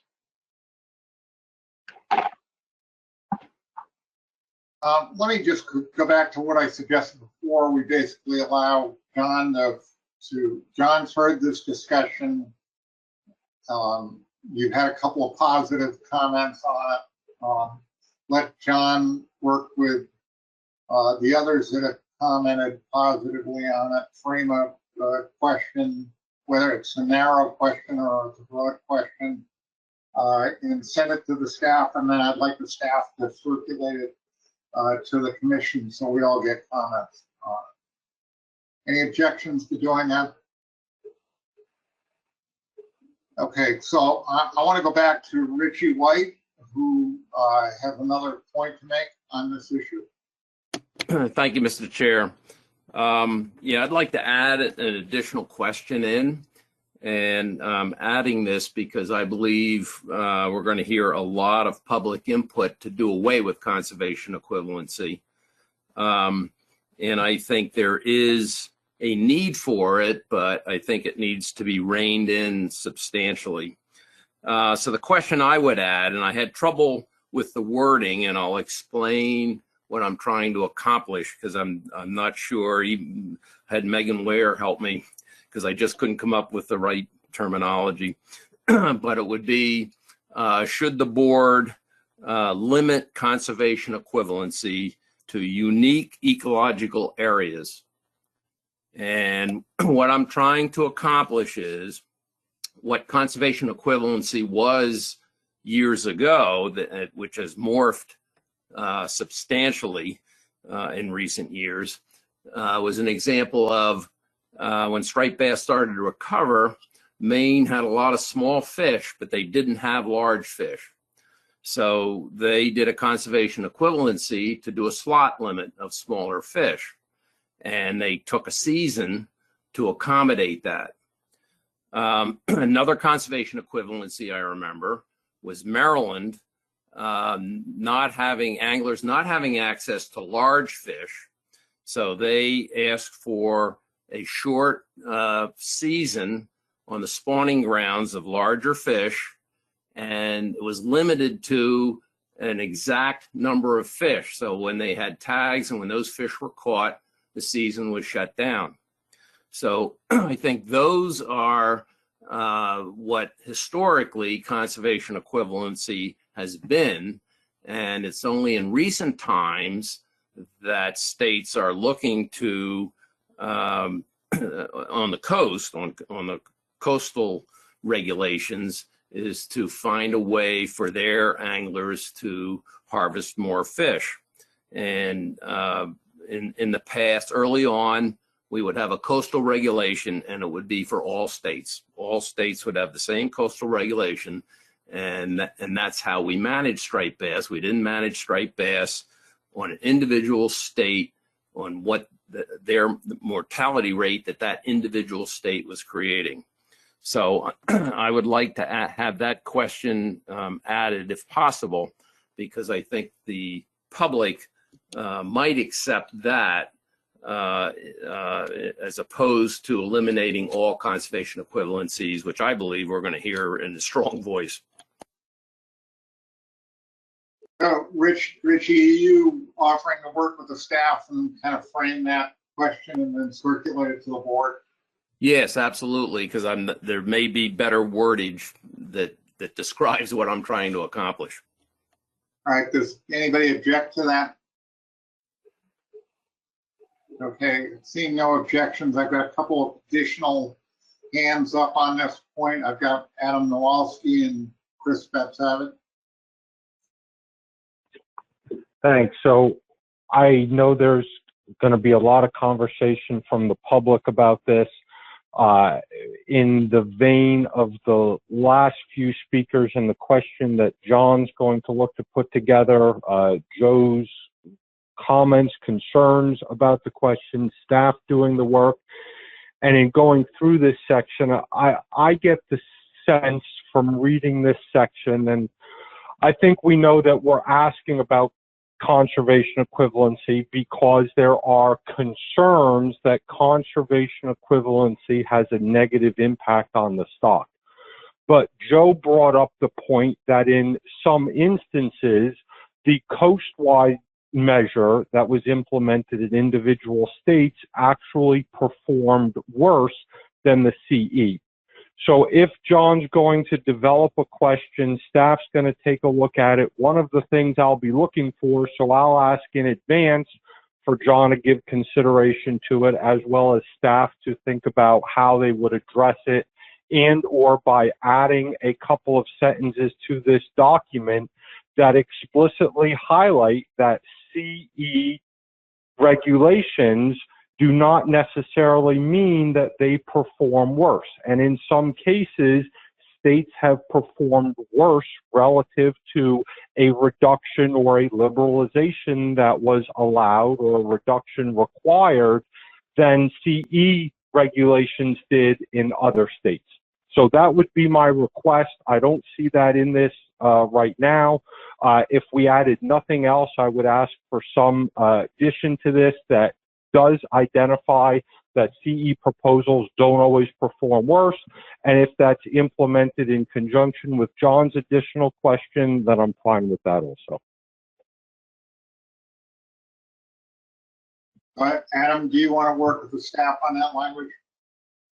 I think I'll be happy to do so. Would your preference be that I wait to see John's question first and give him and staff a chance to add something, or do you prefer me to work independently, submit something, and allow staff to find a way to consolidate before sending it around to the board for consideration? I think so we don't duplicate time. I'd suggest you let John and staff work on their portion of it, and then if you're not satisfied, you can take a shot at it. Is that all right? That would be more than reasonable, and I appreciate that opportunity. Thank you very much. I've got Chris Savage, please. Thank you, Mr. Chair. Yeah, the last comments by the board members are all good. When it comes to conservation equivalency, there's a lot, it takes on a lot of different forms, with striped bass and other species. And, just kind of thinking about this as a whole, based on all the comments I've heard, almost seems like with the first question, and I'm not objecting to the other questions that could come in, but it almost seems like in the first question, you put, should CE be part of the striped bass FMP, and if so, how? And thinking about how it was done, how it's been done for summer flounder, where it's all or nothing. You go with coastwide regs or you go with conservation equivalency to make sure that you're meeting, at least calculating, the required reduction, for the entire stock.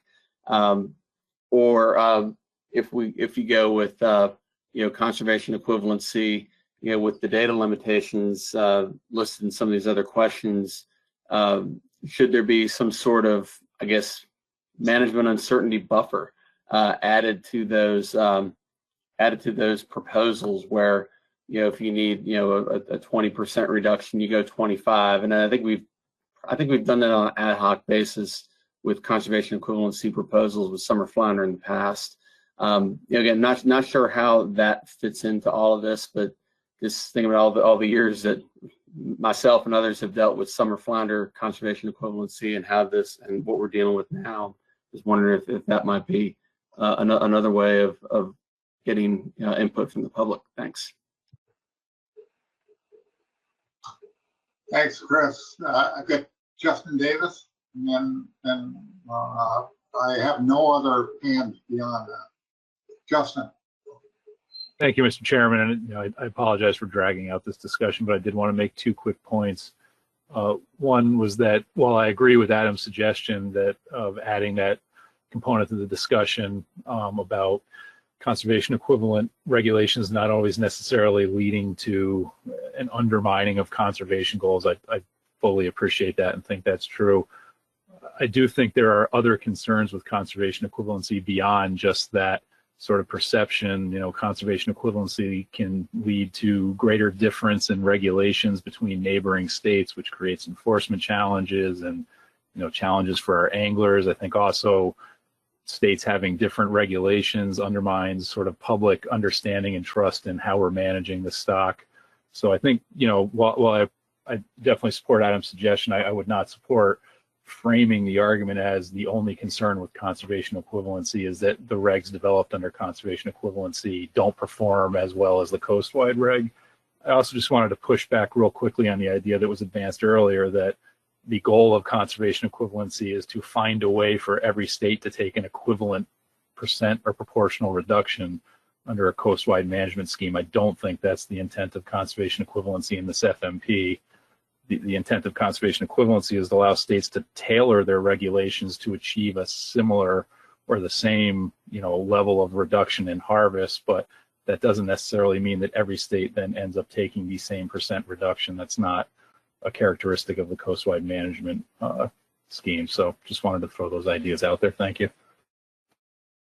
Thank you, Justin. There have been a lot of different suggestions here, and obviously it's going to take a little bit of time for the board members to submit language and so forth, and that'll all be circulated to the board.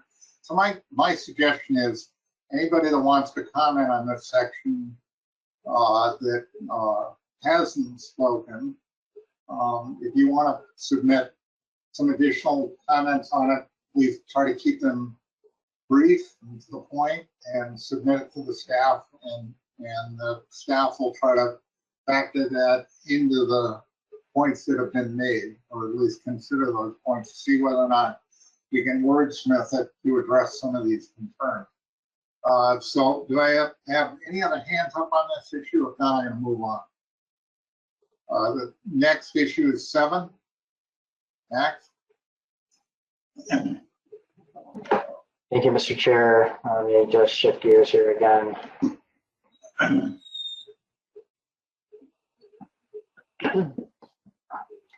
Issue 7 is recreational release mortality, which we discussed in the previous agenda item. So I'll try to be brief here.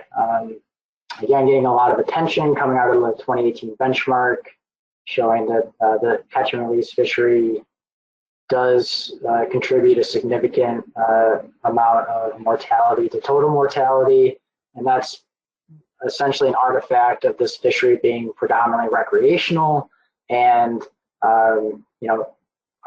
approximately 90% of the catch is released alive, and so we know not all of those fish survive. The assessment uses a 9% release mortality rate. The challenge here is that the current management program uses bag limits and size limits, which are an effective way to control harvest, the number of fish that are coming home, but they're not designed to control the number of fish that are caught and released and susceptible to release mortality. I will note that some states do use closed seasons, closed areas. Richie brought this up. Those time area closures are designed to reduce effort or protect striped bass when they're most vulnerable or susceptible to mortality from a fishing interaction. But those time area closures are not explicitly set by the FMP. Those are done on a state-by-state basis. So as we discussed, there are a number of ways the board could try to address or reduce release mortality in the fishery. Additional gear restrictions similar to the circle hooks, improving awareness of the concern,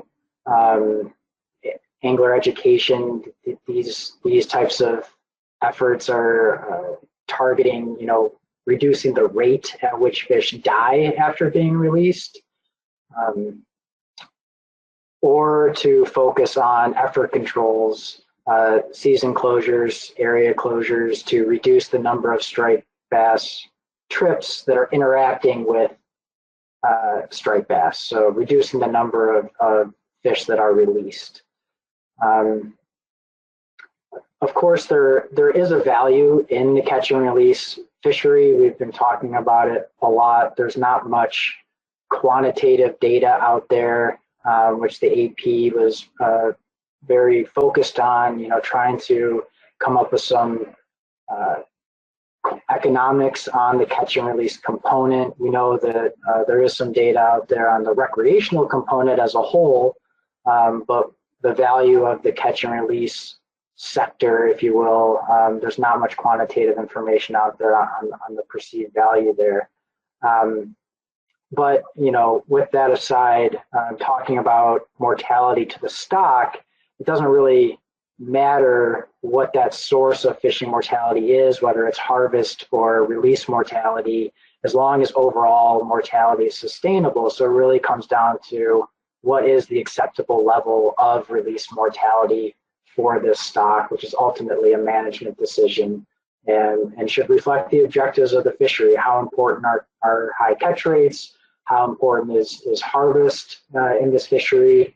Does the size of fish, for example, matter? Things of that nature. Which brings us into some of the public comment questions regarding release mortality. Should management focus on measures to reduce the rate at which fish die after being released alive? Should management focus on reducing effort in the fishery, trying to reduce the number of striped bass that are caught and released? And what are some ways to improve awareness and stewardship of the resource? And that's issue 7. All right, questions. I've got Richie White.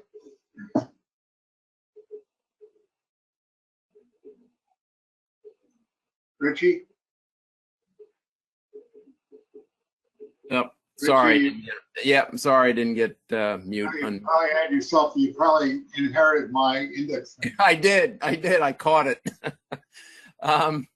So what management measures could reduce the rate, could we implement to reduce the rate fish die after being released? I don't know what management measures we could do.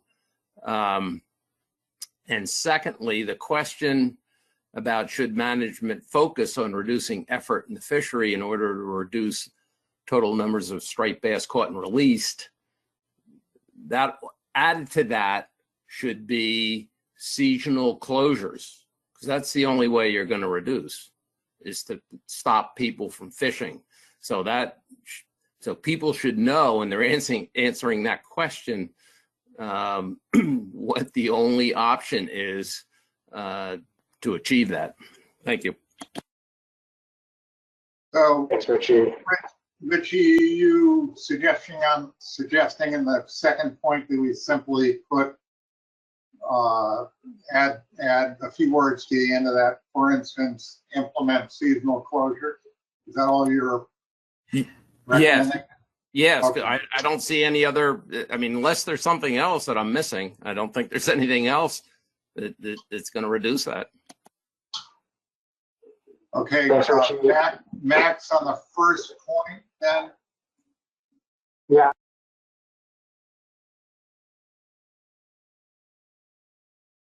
Max? Sorry, I was talking to myself. Yes, I picked up on what Richie was offering, and we can add in that caveat, that clause to that second sentence. And I just wanted to respond to that first part of your question, Richie. The first question here, reducing the rate at which fish die. In essence, that's what the circle hook provision is trying to do. It's trying to increase the survival of a fish once you release it. Avoiding the gut hook, being hooked in the mouth, that increases the chance of survival. So that's targeting that 9% release mortality rate that we use, trying to lower that number.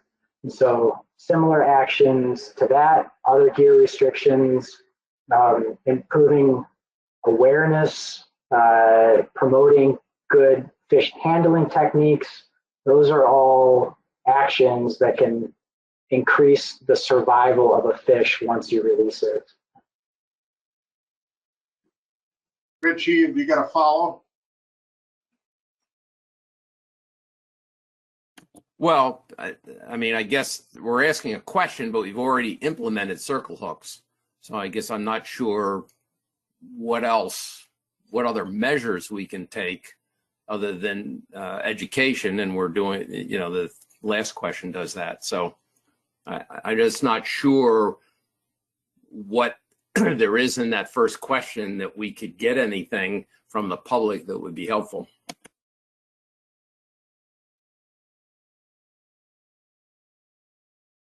So I guess I'll ask, are you suggesting we remove that question? I think folks could provide other examples, banning treble hooks or something along those lines. I know there are other examples of similar actions that could be offered, but if you don't find utility in this question, we can remove it. Yeah, I guess we could ask, are there any other measures that the public can see that would do this? Because we're saying it like, should we focus on measures that we know about? The way I read that, but. So Max, this is a fairly simple change. You're just going to reframe the question then? Yep, sounds good. Okay, so I've got 3 or 4 hands up. I'm going to take them just in order. Adam, you can go next, and then I've got 3. So I agree with the bullet that's come up here on the screen on the previous slide, as well as the statement that's in this section, that the source of mortality doesn't matter what the source of mortality is relative to the health of the stock. But where the source of the mortality is very important is what it does in terms of redefining access to the fishery. When we're taking a fishery and turning it into almost an exclusively release fishery that provides entrance for a number of people that may not pursue the fishery because they're interested in being able to take some fish home.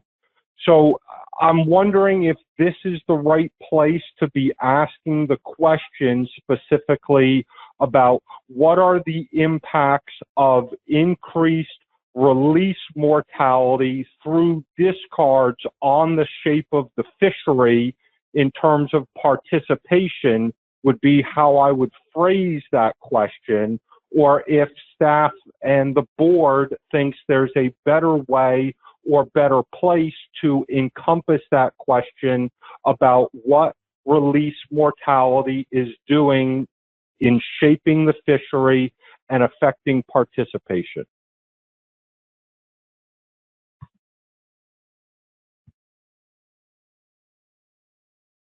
Any comments? I was more focused on writing down what you were saying, Adam, than I was in absorbing what you were saying. So you're looking to add a question here about how release mortality affects public participation in this fishery? Correct, and how it affects what the fishery looks like. My concern is that as written, the focus of this section is going to be on the bullet point on the slide and on the sentence in this statement, in this section, that the source of mortality doesn't matter to the health of the resource. So the takeaway from that could be, if people don't read it into it deeper, is that the source of mortality doesn't matter in the fishery. And that statement, again, the statement of the source of mortality doesn't matter to the health of the resource is 100% true. The statement that the source of mortality doesn't matter to the fishery is not a true statement. And I don't want that one statement that's in here about contributing to the health of the resource. I don't want to lose sight of the fact that the release mortality shapes the fishery with regards to participation, discourages participation from certain groups if they don't have access to harvest a fish or whatever, or multiple fish, whatever they're looking to pursue.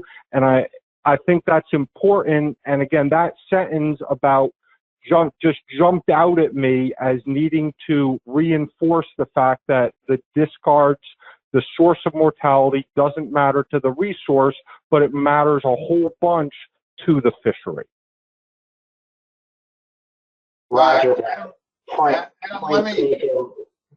Oh, sorry. I would just offer, so of course, the way it's written in the document is very different than how I'm trying to summarize it in a few bullets on a slide. So Adam, I would offer, go, read the section in the document. And if that statement, that bullet, in your opinion, has too much weight in the document, let us know and offer some suggested edits there, or offer a question that we can add to the public comment questions. But I personally don't think that statement is taking up or consuming the dialogue in this section. No, and if I may respond once more, Mr. Chairman. Yep. So the specific suggestion, I agree with you that it is not dominating this presentation, nor is it dominating the document. I agree with that perception. My specific recommendation would be in the statement of the problem where you have the sentence, the source of mortality does not matter to the health of the stock. I would add a follow-up sentence about the source of mortality may shape the fishery in terms of participation, something along those lines. I would add as another sentence there. And then I would add as another public comment question with regards to what impact on how the fishery looks does management focusing on a primarily release fishery have on the shape of the fishery. So that would be my specific way to address the document from my concern. That would be my request if there's no objection from other board members. Thank you. So my suggestion is, you've heard Max's suggestion. Adam's willing to frame the issue, I think, with the staff. So any objection to those two working together to try to address this concern, and then we'll circulate whatever language they agree to. Anyone? There are no hands up.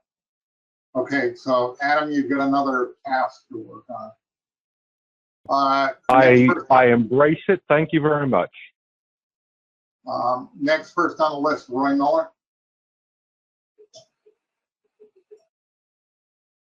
Thank you, Mr. Chair. In regard to Richie's comment that under that first bullet that appears before us, that circle hooks are really the only way that we focused on to reduce the rate at which fish die after being released alive. There are other ways, some of which would be very innovative. For instance, Florida has a regulation with tarpon that if you pull the tarpon out of the water and pose for a picture with it, it counts as a killed fish, a dead fish. Something similar for large striped bass would be very protective. People would make a huge effort to not bring the fish out of the water, but release it alive over the side of the boat. Rubber nets, banning gaffs, all those things are measures that could be employed to reduce the rate at which fish die. And I'd like to hear what the public might contribute. So I would leave this particular bullet point in. I think the public can suggest some innovative things to us. Thank you. Thanks, Roy. I've got Shuri, and then Tom Fody. And Shuri, I apologize for, I should have taken you first before Roy. No problem. Thank you, Mr. Chair. I agree with Roy. I think that there are several measures that can be included in reducing effort in the fishery other than the circle hook scenario. And I could think of things that happen in other countries also. But maybe it would behoove us to, when this goes out in the PID, to indicate what is being conducted now in reducing effort and ask for suggestions, additional suggestions other than what is currently being done to reduce effort. Thank you. Tom Foti? Yeah, a couple of points. We're not sure whether it's easier to, and more survivable on a small fish when you release it on the big fish. Some of us assume because of the size of the fish, how it fights harder, it takes longer to get in and builds up maybe more lactic acid. Maybe that's a greater risk for fishing on big fish. So if you want to basically protect the fish, you shouldn't be fishing on big fish, maybe only small fish. I can't make that statement until I know the facts on what is really, who has a better chance of surviving hooker release fishing when you do that. And those are the questions we really do. And when I want to the public, I want to know, you know, we've all been on the beach and watch when it's lined up and a full blitz is going on a striped bass and guys dragging fish in and seeing how fast they can release them or kick them in to get another fish on the line. That's where it's an education process because it's not the number of fish. It used to be the number of fish you put on a dock, but now it's the number of fish you can say you caught and released on Facebook. And it all has a consequence. You want to go out and catch 100 fish in a day or 50 fish when the full scale. Maybe you should stop fishing after you catch 15 and release. There's a conversation I had many years ago with one of our David Hart winners who basically says he was upset with the charter boat fleet for being allowed to catch 2 fish in New York. I says, well, he kills so many fish in a year. Maybe it's one guy going fishing. I says, maybe you should stop fishing for striped bass if you killed the same amount of fish because you're fishing every day and you're catching and releasing. And you have the same consequences on the overall stock as he does. So those are the things we should be talking about in catch and release, that it does contribute. And it also affects the way we fish. We're at 2 fish at 28 inches for years. And with the greater increase in the hook and release mortality and everything else, we basically affected how people take fish home to eat or basically fish for their table. And so as Adam was basically pointing out, we're trying to turn this into a completely catch and release fishery. And I'm not 100% that's where I want to go. I mean, we should be able to use, people should be able to use the public resource as a more healthy for us to basically throw them back and then die, or was it basically take them home to eat? So there should be compromise in the middle. And that's how we have to deal with this issue. All right, thanks, Tom. We've had a lot of discussion on this issue. Is there anyone that wants to raise an aspect that has not been covered by somebody else? There are no hands up, so Max, you're going to move on to the next issue.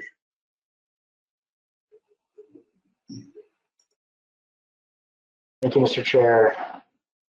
We're moving on to recreational accountability. Again, this has come up a little bit already, tied to concerns and challenges with release mortality, which we just talked about, and certainly with recreation or conservation equivalency. Been a lot of conversation, I think, lately on the equality between the recreational and commercial sectors. The relative proportion of mortality coming from the commercial sector perhaps might not be in line with the type of restrictions that are in place. As far as the recreational side, the primary challenge here is that it's not managed by a quota system like the commercial fishery. There's no recreational harvest limit like we see with some of the federally managed species. And so there is potential for harvest and catch to fluctuate considerably from year to year, which makes it difficult to evaluate if removals from the rec sector are too high and by how much. And again, a lot of variability in the catch due to factors that are largely out of our control, changes in angler behavior, year class strength, the availability of fish and distribution of fish up and down the coast in a given year have big impacts on harvest and catch and release. And some other concerns is that annual variability under a recreational quota leads to changes in regulations each year, which is another concern that's been raised, particularly in conflict with one of the stated objectives of regulatory consistency in this fishery, which leads into some of the public comment questions. Should the board consider implementing an RHL or a quota for the recreational fishery? How should overages or underages be addressed? Should stock status be considered when addressing overages and underages? Are there other measures the board should consider for managing the recreational striped bass fishery other than the current tools in the toolbox? And that's it for recreational accountability. All right, so you've heard Max on the subject. Tom Foti, your hand is up. Do you want to speak on this, or is that a remnant from the last? I accidentally left it open while we're looking at this. I think one of the things we should discuss in this is the fact that, you know, we just went through a major MREPs, BRFs basically changeover, and the consequences of that were dramatic. And we're not even sure how valid those numbers are. We seem to think they're valid, but it was just a complete difference of what. And every time we do that, you know, we always say that it's going to be your state's turn to next on when it comes to summer flounder, because no matter what you did, you followed all the rules and regulations. One year, you're 25% under, and next year, 25% over. And it just, there's so many viability factors in there. It has nothing to do with fishermen and fishing pressure, but just what happens with the numbers. So I always worry about accountability and how we basically affect and put into place. All right, thanks, Tom. I've got Megan Ware and then Mike Luisi. Thanks, Mr. Chairman. I first just wanted to take a second to kind of compliment the PDT on the PID. I know we're providing a lot of suggestions now, but I do think that the PDT did a pretty good job of trying to balance a lot of different perspectives and some pretty controversial topics in a short document. So I wanted to give you guys some kudos for that. For recreational accountability, I think one of the major questions, if the board chooses to pursue this, is kind of at what scale that accountability is, whether it's at the state level, a regional level, or a coastwide level, and particularly how that jives with greater uncertainty in MREP data at the smaller scales.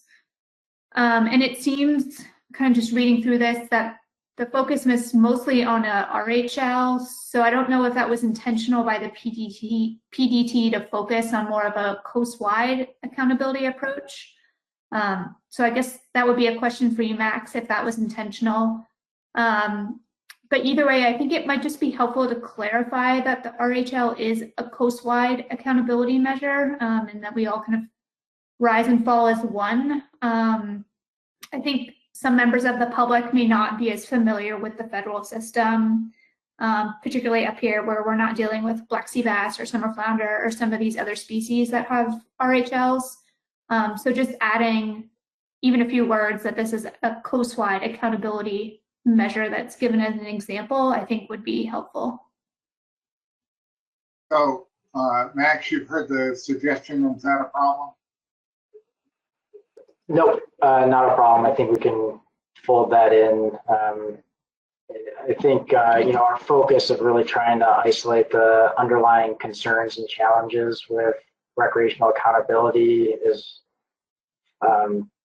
showing some examples of how it's done in some other FMPs. It's just sort of an artifact of that narrow scope we were trying to have with these issues, Megan. But point taken, I think there's definitely a few places in the background and perhaps a question we can pose about implementing accountability on a regional or coastwide level. Mike Luisi. Yeah, thank you, Mr. Chairman. I'll certainly agree with Megan's points regarding scale. And I guess to her point, you know, the focus on the RHL and maybe that being a way forward with striped bass. And I would just caution, well, maybe I won't caution moving forward with that as you know, something to consider. But I think what needs to be addressed in this document are some of the challenges that we have faced with the federal program through our black sea bass, summer flounder, scup, and bluefish fishery management plans. We have faced incredible challenges using the RHL and having an annual payback provision on recreational fisheries. It's created such chaos in some ways that, you know, members of this commission and Mid-Atlantic Council have worked over the past 2 years to develop a document that we refer to as the Recreational Reform Initiative, which takes a different approach at managing recreational fisheries. It's more than just accountability. Accountability is part of it, but you know, we are at the point at the federal level where we are trying to find a way out of the box.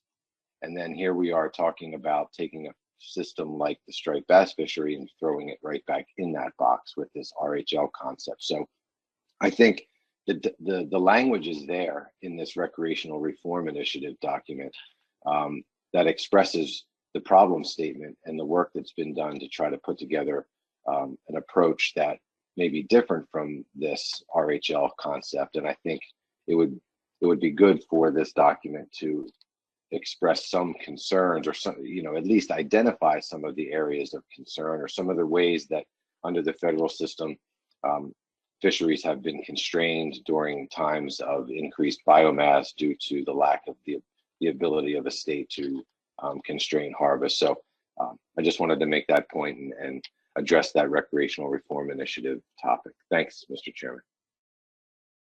Thanks, Mike. I see no other hands up. Can I jump in real quick, Mr. Chair? This is Max. Max.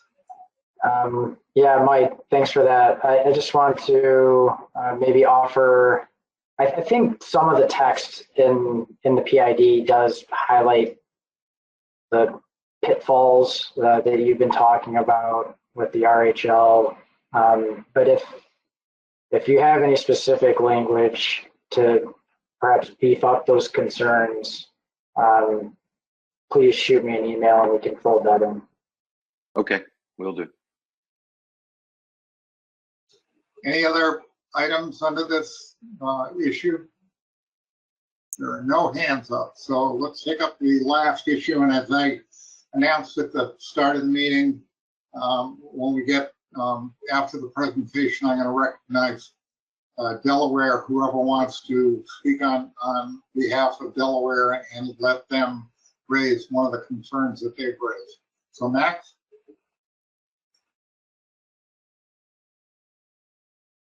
Talking to myself again. Thank you, Mr. Chair. Okay, coastal commercial allocation is issue 9. Again, focusing on the primary concerns and challenges that have been brought up. First is that the basis for the current allocation scheme is from landings harvest data from 1972 to 1979, and there's been concerns raised. It's not new to the board that data from that time period may be outdated. There's a number of data quality issues. Harvester reporting was not required. There's sales of fish across state lines at that time that may be adding to these inaccuracies in data. And perhaps there's a better time frame to use for quota allocations into the future.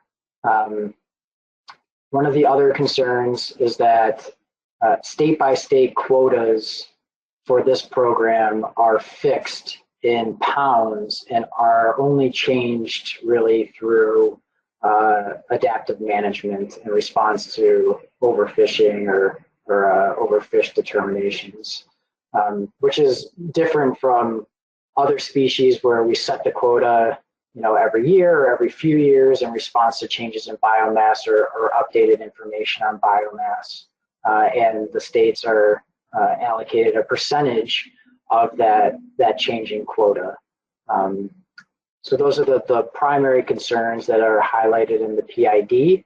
And the questions to the public are, is this 1970s landings period still an appropriate baseline for the coastal commercial allocation?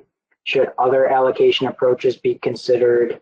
Should the coastwide quota be explicitly set on an annual basis or following an updated stock assessment or benchmark? And as a precursor to, I'll dive in a little bit for a second on some of the background information here. The earlier versions of Amendment 6 did allow certain areas to operate under a different F rate, Chesapeake Bay and the Albemarle Roanoke system in North Carolina. And as an artifact of that, they were able to implement a different harvest strategy, harvest control rule for the commercial quota. So in those earlier years under Amendment 6, Chesapeake Bay in particular was able to change its quota from year to year, and that the FMP moved away from that with the implementation of Addendum 4 in 2015. Some questions about whether we should revert back to a similar process for the Bay or for the coast-wide allocations. And that's it from me, Mr. Chair.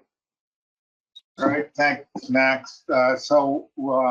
Would a representative of the Delaware delegation like to speak to the concerns that they have on this issue? John or someone else? Thank you, Mr. Chair. Yes, I will do that.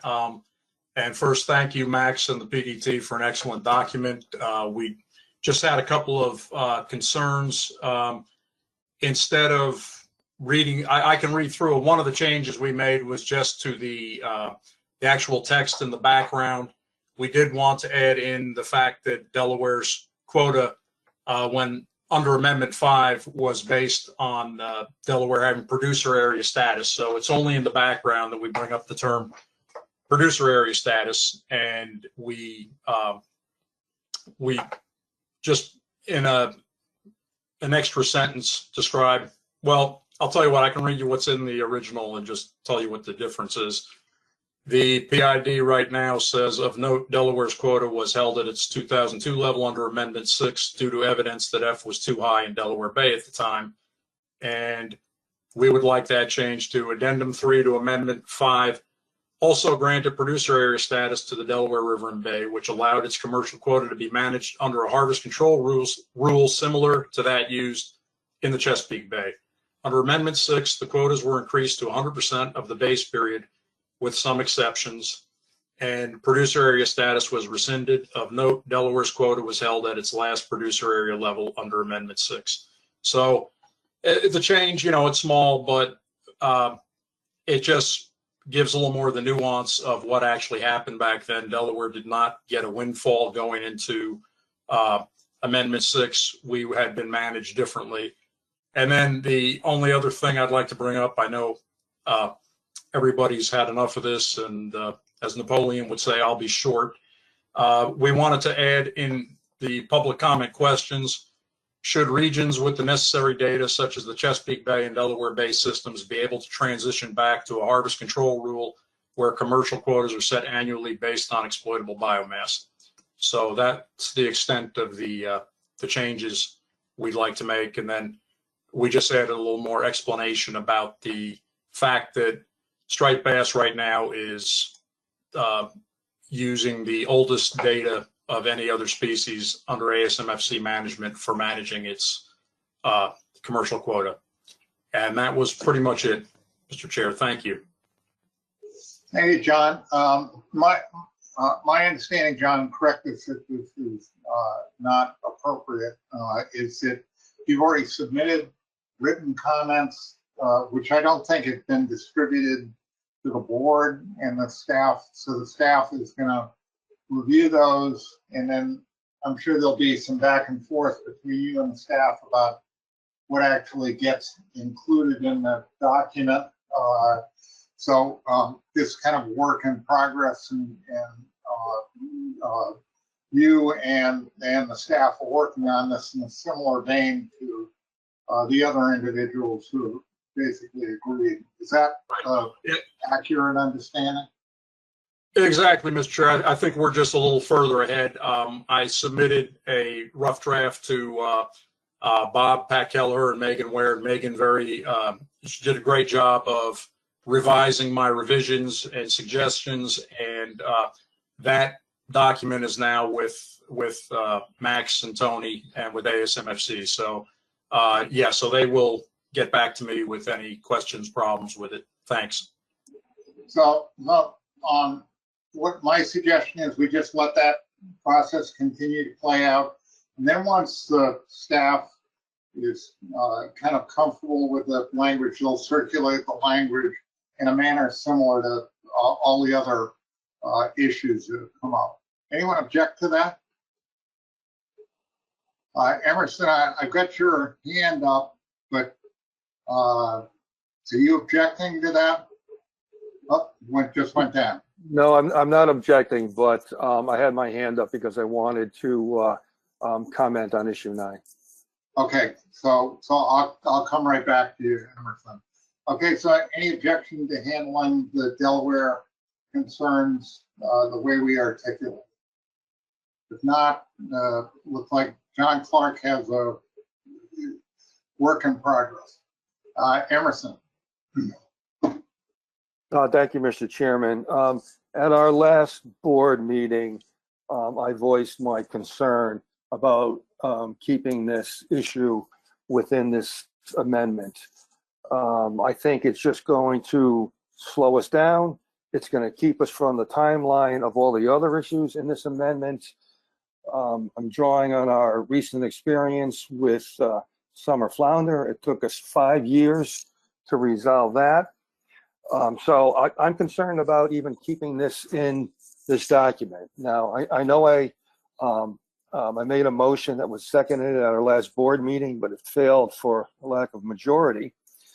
But I'd like to see added in here a question: does the board even need to address quota allocation at this time? The questions that are there for the public comment are very leading and assume that we will change the allocation method. So I'd like to see that added in there. And, you know, I've been hearing from the public that, you know, going down this road is just going to slow down and maybe even, well, slow down, delay, and side rail all the other issues that we really need to deal with in this amendment. Thank you, Mr. Chairman. All right, Emerson, you're just suggesting the addition of one question. So anyone object to having Emerson work on that question with Max and try to flesh that out and then circulate it? There are no hands up. Okay, so Max, what else have you got? Thank you, Mr. Chair. Just one more slide, and that is to, in the spirit of the PID, which asks the overarching question: how would you like management of the Atlantic striped bass fishery to look in the future? There's this other issues section, an opportunity for stakeholders to raise any other issues that might not be covered by the 9 that we already went through. And advisory panel members teed up this list a little bit. They gave some examples of other issues: impacts due to climate change, impacts from habitat degradation, resources, significant or sufficient resources for law enforcement, perhaps some research priorities we should be focusing on. The important part of this section is that we ask stakeholders to, if they're going to raise other issues, that they provide some suggestions or comment on actions managers can take to address the concerns that they bring up under this section. And with that, that's the last slide I have for the PID. All right, so comments? There are no hands up. Let's see, Maureen.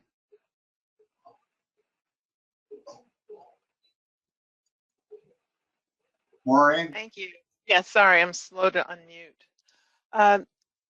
Since we've come to the end of the document, I wanted to add something that's not necessarily a question for the public, but in light of the fact that we are now managing Menhaden using our ERPs, which are also related to the biomass of striped bass. Is there any place in this document where we can add that we are now moving towards ecosystem-based management and the role that Menhaden has on striped bass?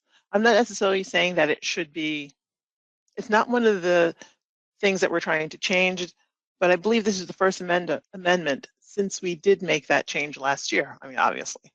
So is there just somewhere in the document where we could show the public that, yes, we are moving towards EBM. Our first step was with Menhaden because we know how important it is to striped bass. And we even use striped bass biomass to sort of define some of the reference points for Menhaden. This is just to show that, yes, we are moving towards this. This is the first step that we've taken, and how it relates to how important striped bass is. Even yesterday in our discussion about striped bass, we talked about the fact that the stock is so low, it really is not going to affect Menhaden biomass in terms of predation. So we do keep tying them together.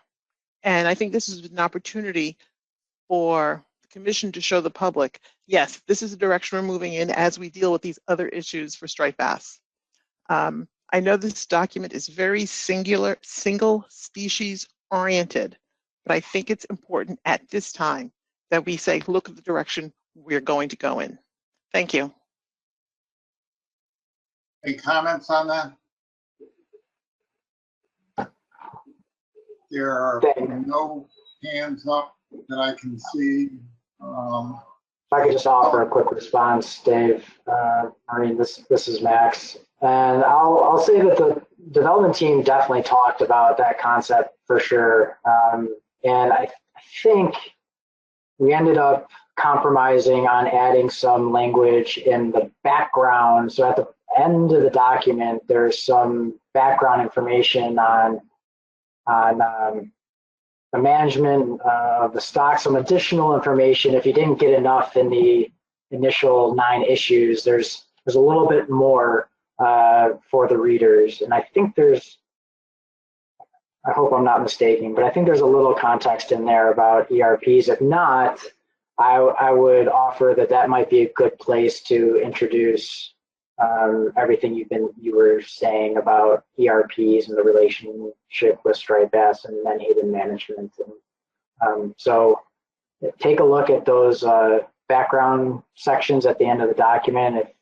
If there's some text you would like to offer, feel free to pass that on. Okay, thank you, Max. Maureen, you willing to do that? Absolutely. Okay, so that would just add that to the list. Any other comments on this section? Jason McNamee. Thanks, Mr. Chair. I'll be really quick. I just wanted to support. I really liked everything that Maureen just said. And it sounds like you have a good plan there. And I was just going to offer, at the very least, maybe, it could be one of the items put into this other issues, just to, offer a chance for the public to kind of let us know what they're interested in seeing on that with regard to striped bass. So just to offer an alternative, but I really like the exchange that Maureen and Max just had as well.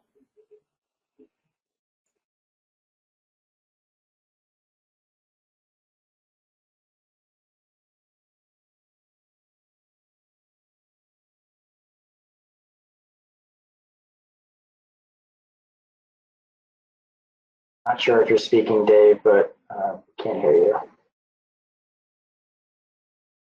Okay, I'll repeat myself. Sorry about that.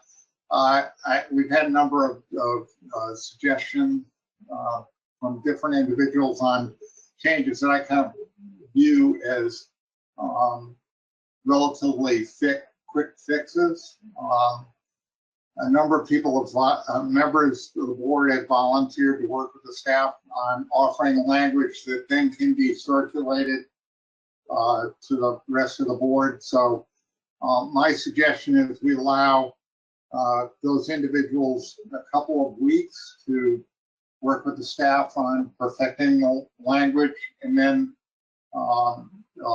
circulate the language to the board, all the members of the board, just to change language so it doesn't require board members to hunt through the document to find out what has been changed.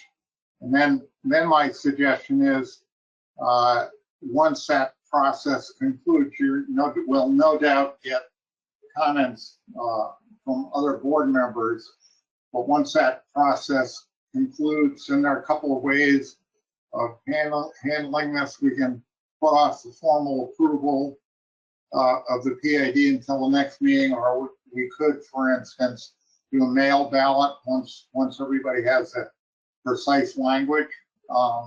Anybody have any preferences on how we handle it?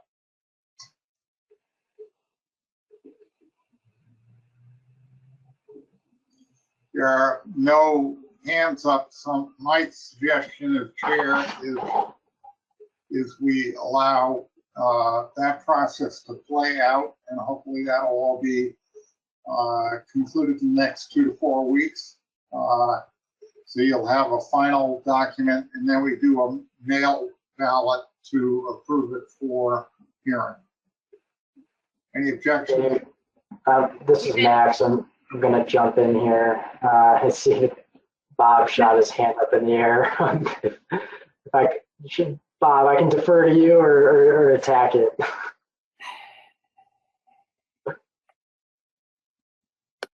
I can comment, Mr. Chairman, if you're comfortable with that. Okay, that's fine. No, I guess from the staff perspective, if it does take 2 to 4 weeks to sort of get this document polished up and then reviewed and approved by the board, that puts us pretty late into November. And, since this is an amendment, we've got some public comment constraints where the document has to be out 14 days before the first hearing, and 30-day public comment has to be open after, or maybe it's even 30 days. So, where I'm going is, if we wait, or if it takes about 2 to 4 weeks to wrap this up, we won't be able to get the public hearings in with holidays and other things prior to the winter meeting. We could start the hearings, they may straddle the winter meeting, but we just wouldn't have time to get this completed before the winter meeting. So I guess it's up to the board. Would you prefer to handle the edits as best we can, as quick as we can now, but as you were saying, Mr. Chairman, wait until the February meeting? That gives people a little bit more time to be deliberate and not hurry through these changes. And come back in February, and then we can have hearings, in the spring. Who knows what the spring is going to hold as far as being able to meet in person or virtually, but getting this wrapped up and done before the February meeting is very unlikely, I guess the best way to put it. And Bob, if I could just fill in a little, I would prefer to try to tackle these edits somewhat quickly and not drag them out for 4 weeks, just so that it's still fresh in everybody's mind, and we can turn that around regardless of when we decide to approve this document for public hearing. I don't want to drag out those edits for too long, being that I'll be the staff person filling in on this species. I don't want to dump us into too many holidays or other council meetings. Yeah, Bob, thank you very much for that comment. I guess my own reaction to it, and if we need to move the comment period, in other words, the period of time that the board members have to work with the staff to perfect the language up so that it takes place in the next week, I think that's desirable. I would be a little bit concerned that if we wait until the February meeting, then that just starts the clock at that point. And then I would rather have a longer period of time to spread the public hearings out, because I think there are going to be lots of public hearings. So if we accelerated the work at the schedule that I had floated, I think it would leave a longer period for the states to have actual hearings on it. And then we could report with the idea that we would report the results at the spring meeting. That was my suggestion. So I've got a couple of hands up. Richie White, you want to comment? Thank you, Mr. Chair. Yeah, I guess I'd lean towards Bob's suggestion.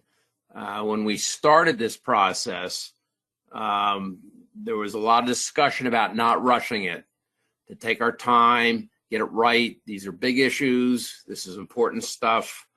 And I don't feel the need to be rushing. So I guess I would choose the February meeting to review this and then send it out after that. Thank you. Okay, I've got a couple of other people, and I think that in the interest of time, since we're way over, if you just say, try to limit your comments to deal with it at the February meeting or not, that would be helpful. I've got Tom Foti and then Dennis Abbott. I agree with Richie. Okay, thank you. Dennis Abbott. Yeah, thank you, Mr. Chairman. Again, I agree with Richie. Those are my thoughts. We need to do this deliberately, and with the timeline that was offered, if we miss any of the milestones, it puts us into the next calendar year. So by the time we got an amendment approved, we'd be looking at the year following. So by delaying, not delaying, but it taking an extra meeting or so, we're looking at finishing this in 2022 and implementation in 2023. So again, we said we should be deliberate. This is probably one of the biggest undertakings that we've had in some years, is coming up with a new striped bass amendment. So I think we should go about things. And as a last thing, while I've got the microphone, we're also losing Max here in another week. So that's going to bog us down, knowing that Max is heading out the door. But what I'd like to say is that I'd like to thank Max, not for all the fine work that he's done, but for being a very pleasant, enjoyable, and intelligent person to work with for these past 5.5 years. And we will all miss Max and wish him well in his new job. I'm sure you were going to say the same things, David. Thank you. Thanks, Dennis. Mike Luisi, and then I'm going to just offer a suggestion. Mike? Yeah, I just wanted to add that I think I don't see any harm in taking the edits from today, working them through the different board members, giving people some time, and then reviewing this in February. You know, we'd have a much more clean version with comments from board members at that time. And then we can put it out to the public for the spring. Honestly, as much as I'd like to stick by this timeline, I think given what Dennis just said with losing Max and with other things that are going to come up during our discussions, I don't think the October 2021 is going to be something that I think we're going to be into 2022 when this finalizes, and I'm okay with that. I don't feel the need to rush.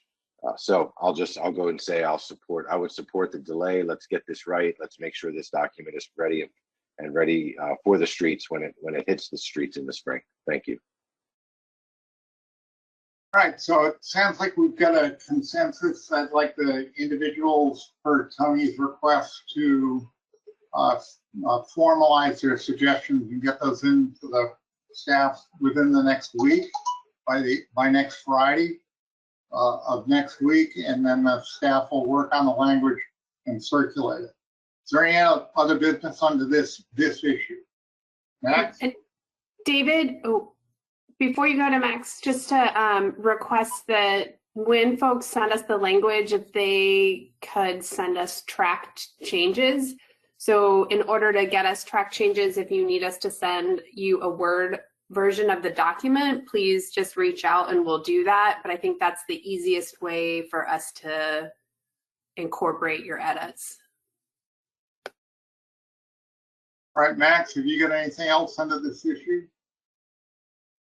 If not, we're going to move on. We've got the issue of AP nominations. New York made a suggestion. Maureen, do you want to introduce your suggestion? Yes, just give me a second to get it on the computer. Okay. So what I'd like to do is appoint someone to the Atlantic Striped Bass Advisory Panel from New York. So I'm ready to make the motion. You guys ready for me to start talking? Hello? Yes, Yep, we hear you. Give us 1 second to transfer control of the webinar back to Maya. And she'll pull up the motion we have prepared. Okay.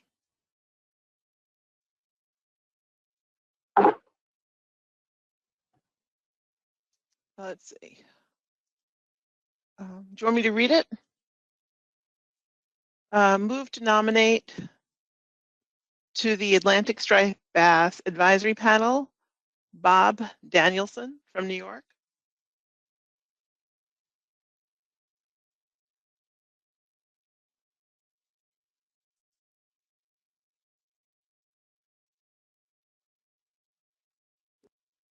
Do we have a second?